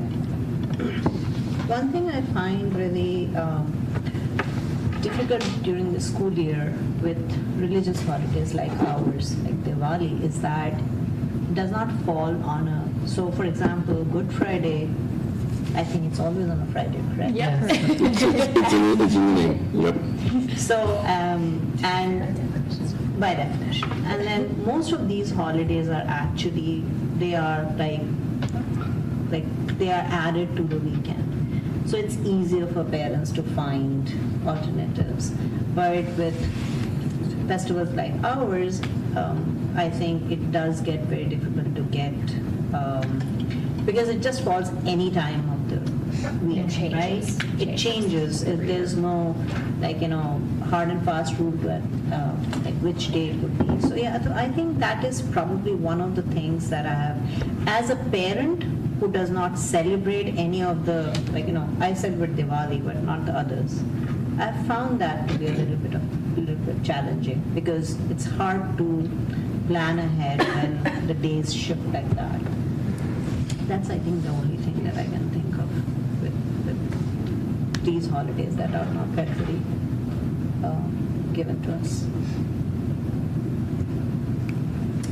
I agree with all of what you were saying, Amanda, and we did talk about it a little bit last week about how we need to, hear feedback from the community and make, not just be reactive to requests, but be responsive to requests, and that means taking in all the feedback that we get from the community, also being thoughtful about the fact that we've already voted on our calendar 3 times, I think, already. That being said, I don't think we even voted a lot of the details. We voted, the first day, last day, and because we were still trying to sort out things like PD days. So, but I agree with you. I think that if we're going to start talking about, if we're really going to walk the walk of being inclusive, then we need to make sure that it reflects the community that we have. And the community that we have is saying that this is important to them. This is a holiday that a lot of kids would be absent for. And I don't know what that criteria is. I agree with you that maybe there's other districts that have set criteria, like if 20% of the student population isn't going to be there that day. Like I don't know that. I think that we've always kind of taken it as, Diwali was the first one we've added in I don't even know how long in terms of holidays. So yeah, I meant like if we decide not to have a day off for any of them. Right. No, I get it. Policies about what that looks like. Yeah. Right. And I think then also we have to be mindful of what our existing policies are around exams and things like that around holidays, because it's not really giving those kids, those students, an opportunity to be celebrating with their families if as soon as they get back from that holiday they've got 2 exams in an AP class or whatever. So it's just, we have it in the policy. I just think we need to remind people that we have to be mindful of that too. So I don't know how that would work out in the calendar, but I think that's something that we need to plan ahead for, I suppose, more, I guess. I'm not sure what the best way is to handle that, but maybe more of a teacher by teacher in terms of their policies within their classes, their classrooms, I should say. So I'm in favor of adding it. I think that we do need to have some more thought about it probably over the next year. At one point, I've been told that there's a scheduled committee or something formed. Someone told me that Stacy, is that an official thing? Yeah. But there was some surveys done. So, yeah. And it landed on nothing. There was it was sort of, nobody there wasn't a strong feeling one way or the other, so it didn't go anywhere, but. So I think what I'd suggest is because we're going to have some significant turnover on the committee. I think that my March break idea looks better and better each time we talk about it. But I think we need to do a more comprehensive. But that's the reason why I'm putting it through. And that may, but I do, there were some comments made by some members in public comments and one member of the committee about, just sort of continuing to add different days as they come forward. And I think, this is a public school. It is public school. We need to, we do start earlier now than used to be, and we end later than we used to. We can certainly look at other ways internally, but there's only so much capacity, I think, that we have for holidays. I agree. And I'm not putting this on any one religion or day or anything like that. There's no but we just have to kind of think about what that's going to look like going forward and how we're going to handle it. Right, so that's why I was suggesting maybe in terms of we would have to talk about a policy that says if X number of students would be absent on such day, that would be a holiday. I don't know what that percentage is. But that will shift over time, so we're taking, I'm up for having a conversation about anything, but I think that could get logistically tricky. It could. I do want to clarify, just because, the calendar, the way it exists right now, I don't know if you recall. So right now, the last day of school was tentatively the 18th, and now it's the 20th. which was before, right, so there'll be the 20th, and then 5 snow days makes it the 27th. Correct. So we cannot, that's the last day we can have school. So Right. we can't go any later next year. Right. Where that could be problematic is if we had more than 5 snow days. I don't know what Desi did was at that point. State law says we can't go past June 30th. Yes. It's contractual as well. Well, no, but June 30th it's state law. You'd have to do Saturdays, cancel. We'd have to come up with another thing. Yeah. Just point that out, vacation, so that you know that. We got that close. Because if something ever happened, I don't want people to think we didn't at least share that. So that would, and I know someone mentioned adding more holidays. I hear you, and you know me, I'm all about equity. That would mean starting the year earlier in August as well. So, I know people think it's very easy to just add days, but we have limitations because as much as we do want to support everything, we also have the heat to think about. Right. And I don't think we can start earlier certainly next year either, No, I don't because think we can. that would be, we start the teachers' first day or staff first day is on the 26th, and that's a Monday, so we'd have to go to the 23rd. So we're not going to make staff come back the 23rd? Right. No, so there are a few things that we can look at. And we have summer school as well, all these things. So there are a few things we can look at. We can look at either taking one of the existing holidays and trying to make that a PD day, which has some issues. We could look at December 23rd and removing that as a holiday and as a day off. Sorry, it's part of winter break. It's not great, but in order to or we can make people come back after Thanksgiving. No. We can't, Thanksgiving, those 2 days are. No. I was kidding about the 29th, but No school on the election day, right? That's a PD day. It's a PD It's a day. PD day, that's what I wanted to But make part of sure. that, but also, PD day, and also part of that is just the parking lot. And whatever. No, I It's just thought, hey, logistically. could we make it a PD day, but I But, guess yeah. it is. Can we, I don't know what the calendar is right now. So when we say 118, You prefer that than Good Friday is also the Friday before. so the 5 PD days. So Good Friday this year, and I don't mean to pick on Good Friday, but Good Friday this year is the Friday before the April break. So Just to be clear, Easter is a holiday. Just saying. I know that we take Good Friday, but not often as Christians. But it isn't, and next year, the Monday after Easter is April break. for Christians, So Jesus folks- died at 3 p.m., so I feel like if we did a PD, it should be fine. Yeah, so if Christians are traveling for Easter, they can travel on the... But it's a holiday, I know. But it's the school vacation week. Right, but they'll be able to travel like on the far end of Easter rather than on the beginning end of Easter if folks are used to leaving on Good Friday, if we wanted to make that the PD day. Right. So do we want to make a decision tonight? Do we want to survey people about whether the 23rd or Good Friday? Are you saying December 23rd? Yes. Yes. Having school on December 23rd. What day of the week is that? No, we know. So I mean, I also think. I think it's. See, that affects, what I feel is that affects literally every student. Yeah, because people And are going teachers. to take that week off, they're going to travel. And it Even if they're not Christian. Yeah, I feel like we should ask the teachers first, maybe. No, and the thing is that it also coincides with most of the people that get holidays across board, even in the offices. So it's just not because Winter most break of is very long this year. Yeah. I'm just, winter break. companies also give holidays to most of the parents. Well- So, many of the parents. I think we would just see I know we've been doing all these, minimal attendance from staff and students. No, I understand, And then and I support this process, but ending on the 20th after a holiday, we're going to see time for learning affected there because we'll probably have less. No, I don't want to, I'm trying not to change the last planned day of school. That's the goal. No, I hear you. Yeah. and I hate to say it, but one of the reasons why I started talking about doing half-day professional development days was because of this.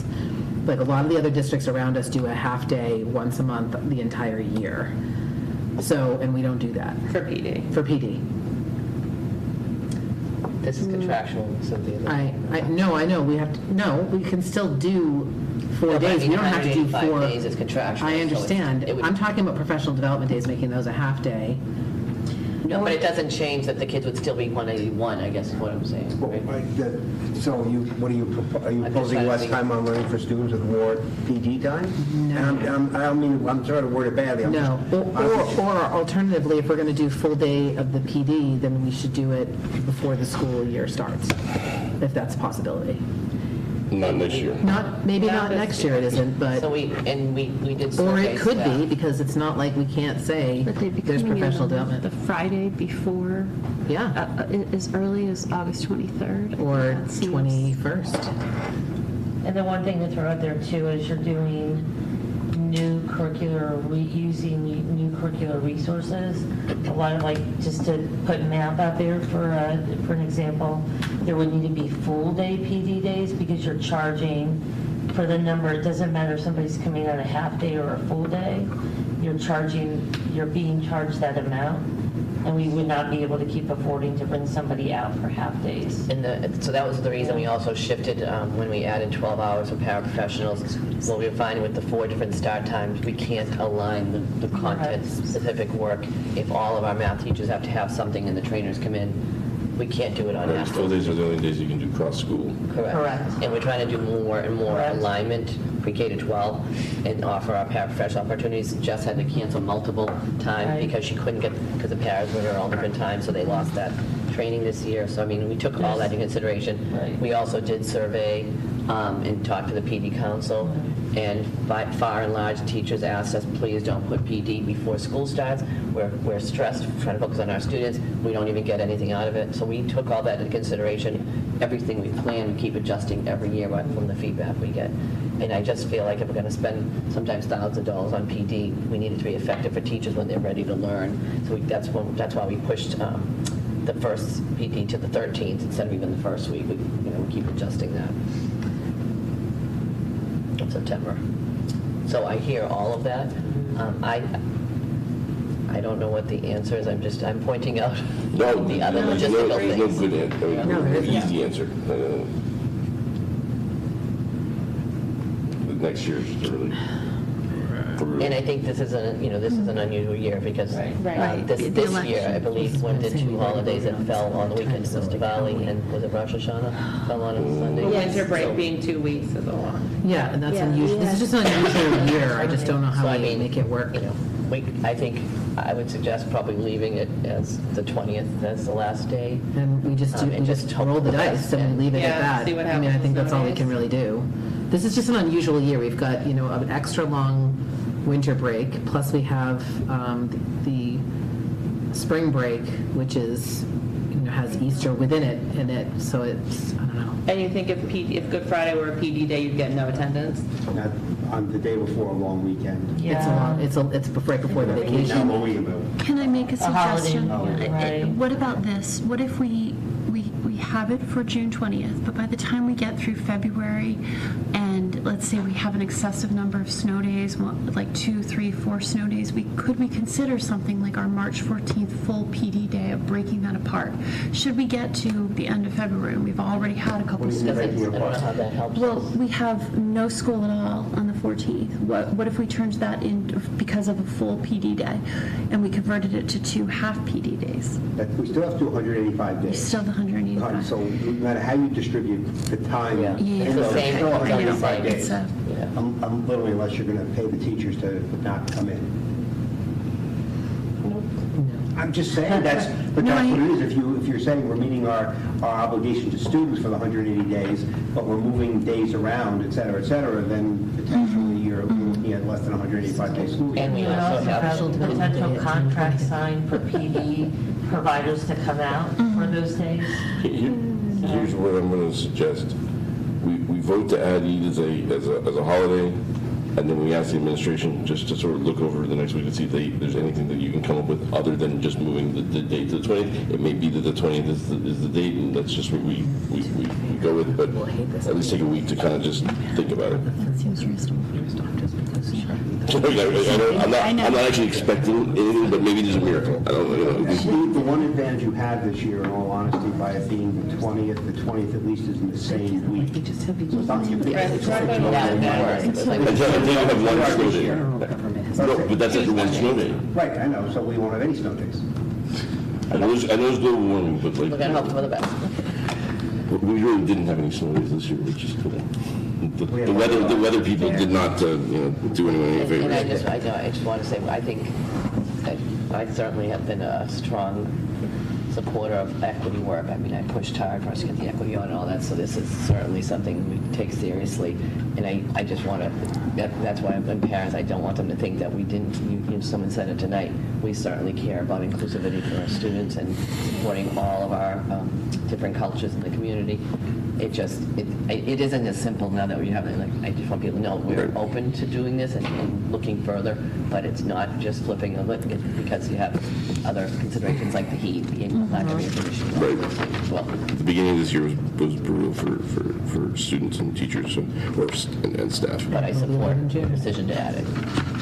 Okay, so what do people think about that suggestion? It probably ends up being that we'll end up voting the 20th as the last day next week, but at least we give it one more shot to see if we can figure some of this out.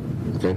So I'll entertain a motion to add Eid as a holiday, and then with the final... Starting the 24-25 school year. Starting the 24-25 school year. We don't need to make this part of the motion, but I would like to have, as when we get new members, have some sort of work done just to sort of take a look at the overall policies, procedures, schedule, and everything. That's not right now. And then next week, if there's no within the calendar, it's a really long motion. Within the calendar solution, we'll move it to the 20th. Motion by Dawn. Second by Sarah. All those in favor? Okay, thank you. So newsletter. Not this one. So the only thing I would add is just given town meeting, I know we don't have anything to vote on, but I'd like to send something out on Monday, probably, to remind people to show up at town meeting we'll figure out a good way to say this. So I tried to draft something really short it's like 4 paragraphs that we could look at right now. Okay. And just send out. Okay. Okay. So why don't I send that to everybody? Thank you, Liz. I'm just going to email it. Okay. Although, if I put it in a shared drive, that's easier, so let me do that. So while she's doing that, I know this is not going to engender me any goodwill, but it is going to be Amanda's last meeting, a big meeting with us. So just wanted to acknowledge that. I know our other 2 members we do meet next week. We're meeting twice next week, but only once on camera. Any parting words? Yes, your last on-camera meeting. I would like to thank everyone. It's been a joy to work with all of you. And the one thing I really will miss is working with all of you and getting to work with so many people in the schools, teachers, administrators, whom I wouldn't have really had the chance to interact with had I not been on school committee. So I'm very grateful for the opportunity. And thanks. Amanda, I want to say thank you because I know all the time you put into so many different things, right? I mean, you came on at an incredibly difficult time 3 years ago. We've been through a lot. I mean, I really have appreciated your voice, your perspective as a teacher, as a parent. And thank you for all the many, many hours. I think until you're sitting in this seat, you really don't know. This is, these meetings are a small fraction of it. So thank you and your family for all the time you've devoted to this. Thanks to all of the, especially Cynthia, Dawn, and Lisa, who were the members who were already on when I was on, for really mentoring me and helping me learn about this process. So thank you. And I'm not going to delete your number because there's a lot of stuff going on that I need help on. But to your point, do people do work outside of these Esteemed meetings? administration, Dr. Marvin today, and Walmart Teacher of the Year, Susan Kuska. What? Sorry? Walmart? That's just one of her We talked about that. resume items that felt it was appropriate to include. Oh, okay. Feel free to call me anytime you want math advice. For free. I'll consult for free. Thank you. How are we doing? Ann. It turns out I can't add to our shared drive. Who knew? Do you want to email it to me and I'll add it? No, I'm putting it, Just email it to us. no, I'm almost there now. I'm going to put it in Google Docs and it'll at least, then I can share that with you.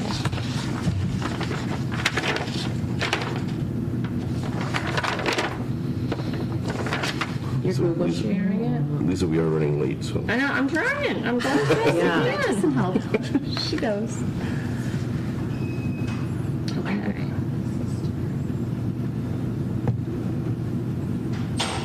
I'm almost there. I've got the link.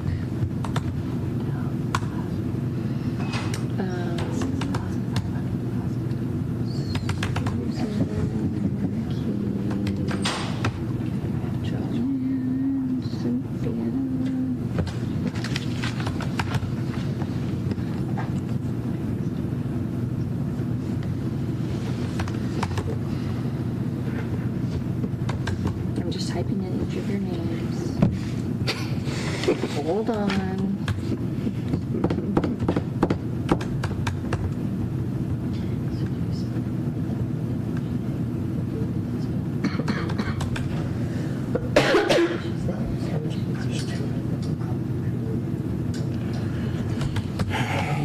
Okay.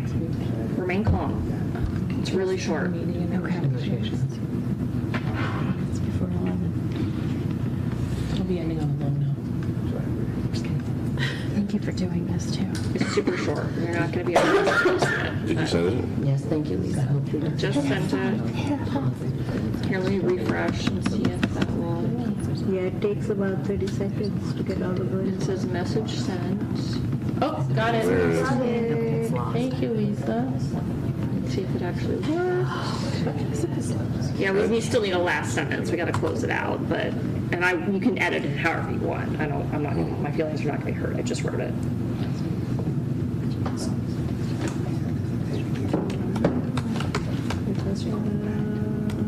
Okay. I think we should say something more concrete that, to be clear, We're not requesting, don't pass, okay, sorry, what? we're not requesting a budget of, we voted our budget of 42. Right, but that's not, I'm saying, to be clear, if as Article 17 doesn't pass, we will have to make more cuts, and that would suck.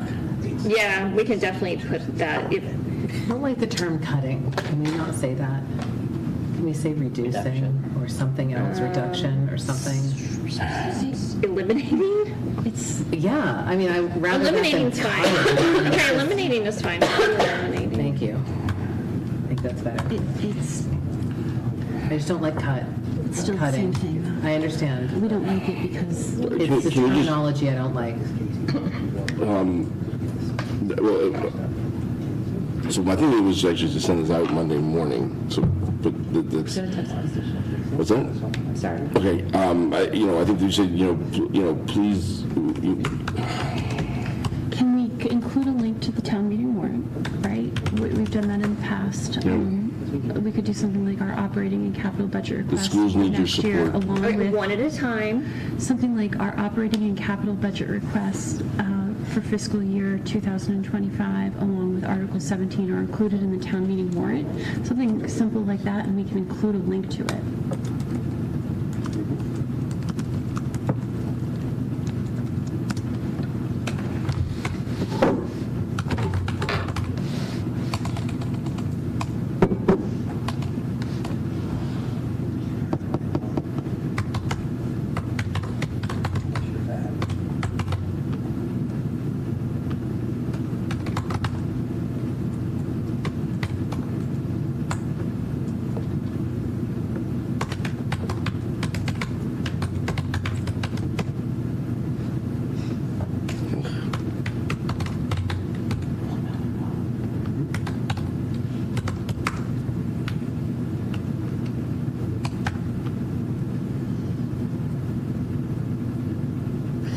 Should we say that it's a one-time special education stabilization fund? It's not, it's a special education appropriation. It's really just an appropriation. It's not a fund, it's a not a fund. So what do we call it? It's special education. Stabilization It's not appropriation? stabilization, it's just a special education supplemental appropriation. Sure. I don't know if supplemental's capitalized.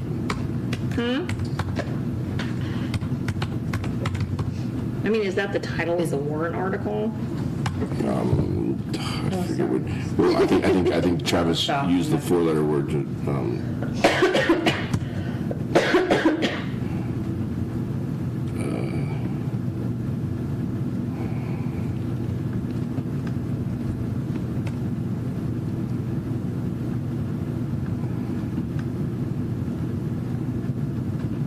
Special education temporary funding. So I guess you took that other part out. Temporary funding? But I don't like that. I don't either. Just say supplemental appropriation. Yeah, I think supplemental appropriation is better. I don't like temporary funding.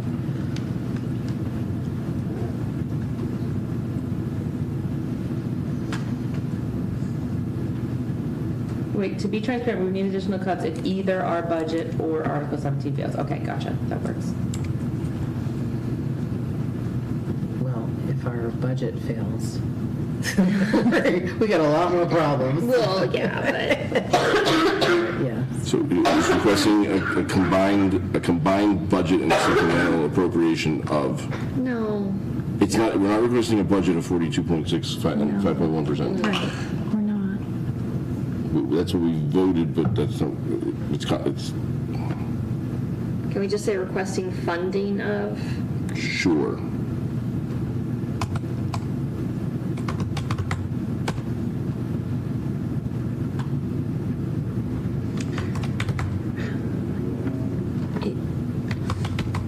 Is it really appropriate to say 42.6 and then 5.1 there, where it's a, Not particularly. it's not really appropriate because it's still a 3.25, but in addition, we have the special ed supplemental appropriation. Right, but the Combined, it's a 42.6 million 5.1, right? combines both. The 42.6 So we're million requesting includes combined the funding. 750. Yeah. Combined funding. I just think it may. That doesn't make combined what? I think Can we take the percent out? I would take Just take the percentage out. It's in. We're requesting that number. Because it reads like it could be a 5.1 plus a 750, and it's not. Right. It's a 3.25% with the 750. Right, but if you go below, the funding includes our budget plus $750,000 in funding for a special education supplemental appropriation. I just think the specificity makes it confusing. Can we remove the 5.1 and just leave it with the budget number? And Okay.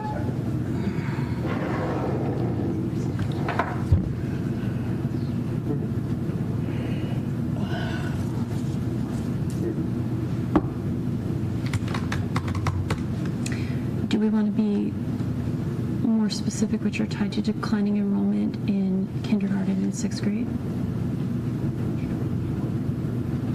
Yeah.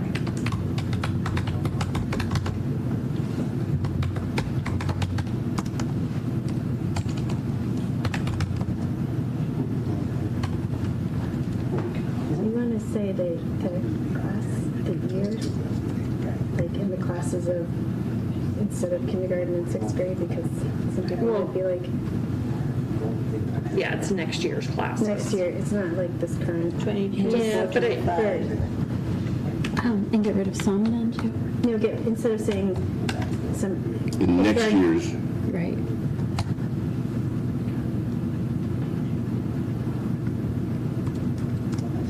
Yeah, that's right. They said 24, 25 as long as.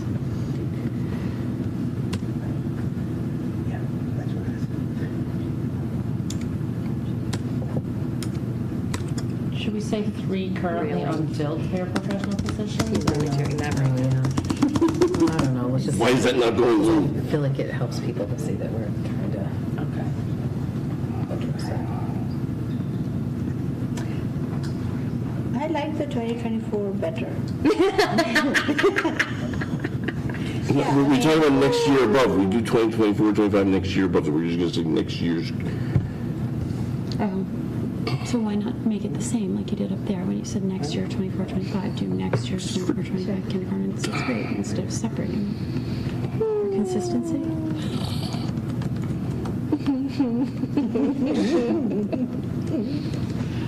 This is why we don't do this. Can someone fix the The indentation. The indentation's driving me bonkers. Oh, the indentation of the 24. Actually, I can't. Sorry, you do it. If you know how to do it, you do it. Can you just hit tab? No. No. Okay, sorry. I'm undoing. Here, hold on a second. Oh my god, really? Everyone get back. But this is why. Oh my goodness, you didn't actually use it. She didn't use Don't Google even. Docs are the Yeah, she didn't. It's not. This was fine until you started messing with it, by the way. Minnie, what are you doing? Okay, this is a non-substantive change that could be addressed later. Let's focus on substantive changes. It's nice when you have to share. Okay, the funding includes our operating budget. When you're making a geometry worksheet. Fair enough. I don't have to do that. I don't like triangles. Do we want to include there's free babysitting? Yes. Yeah. It's not, we're not sponsoring it though. It's from the select board's office, right? Yeah. Well, let's not steal our thunder. Is there? But also, I'm not sure we get to the budget in time for the. What time is the babysitting? What do you mean? Basically ends at 9 or something like that. Skip ahead. It requires Move 2/3 forward. vote. Okay, then we don't. We're not going to get the babysitting. We're not going to get. You guys just took And out we the have to ending. make sure we have the vote before the I didn't parents see leave. anything. What ending? What ending? Vote for this. There was a last sentence that said, That's this one, the funding includes. What? what just happened? Well, Nothing. then Control Z it, because I didn't see You're anything. looking at your original. I don't even remember. I didn't even click off of There it. it How did that is. happen? It makes me feel old. Every time I have a tech glitch, it makes me feel old. All right, so I'll clean this up, make it look pretty. What? It looks fine. Don't start It needs adding capital. stuff. It needs capitals and No, it doesn't. Where does it need cap? What? 331A. Well, you could go, as long as it's consistent, it doesn't matter, but whatever makes you happy. Those are bullet points. I prefer capitals too. That's fine. There's no right or Okay, don't go adding charts and graphs and stuff. Just leave it alone. Seriously. No, do not seek the treasure. Do you It's all hear right. what I'm saying? I have my presentation. Our presentation, which Travis, you need to send to Travis. All right, Okay, can we so- vote this? Yeah, Thank you, Lisa. What do the time? Yep, start for 7. Okay. Yeah. So do we want this coming out from the whole school committee? I mean, that's the best thing to do. Okay, so motion, I would entertain a motion to approve the release of this document, Newsletter? newsletter, With non-substantial changes? with non-substantial And no charts or changes. graphs. Maybe a couple charts. Simple. No. Charging. Thank you. Thank you. Moved by Minnie. Seconded. Sorry. Go ahead, Amanda. Amanda seconded. All in favor? Thank you very much. You'll send that to Dan. Oh, sure. I'll send it to them after I make the Okay. substantive changes. After he Okay, has the charts. fantastic. I'm not adding charts.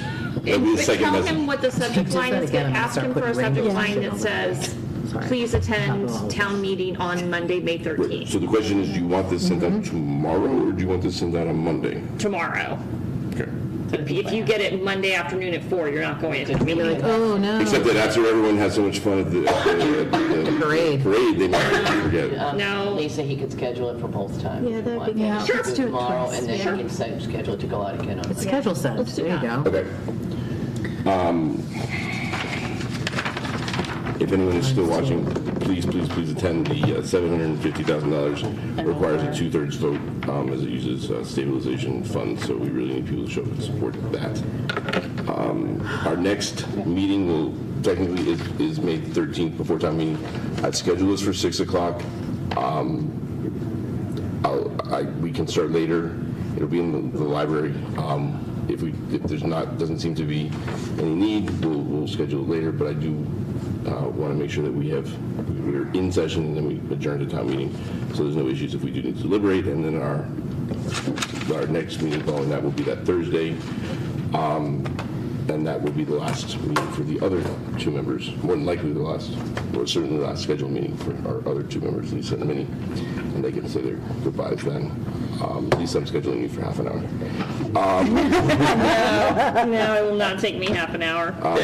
With that, we do have need for an executive session, so I will entertain a motion to adjourn from open session to executive session, from which we will not return, to discuss strategy with respect to collective bargaining or litigation if an open meeting may have a detrimental effect on the bargaining or litigating position of the public body, and the chair so declares, and this is strategy related to collective bargaining with the HFT. I move it since it's my last one. Yes. Moved by Amanda. Seconded by Cynthia. That does require a roll call vote. Amanda? Yes. Cynthia? Yes. Sarah? Yes. Lisa? Yes. Minnie? Yes. Dawn? Yes. Dan? I am a yes as well. With that, we stand adjourned. Thank you very much.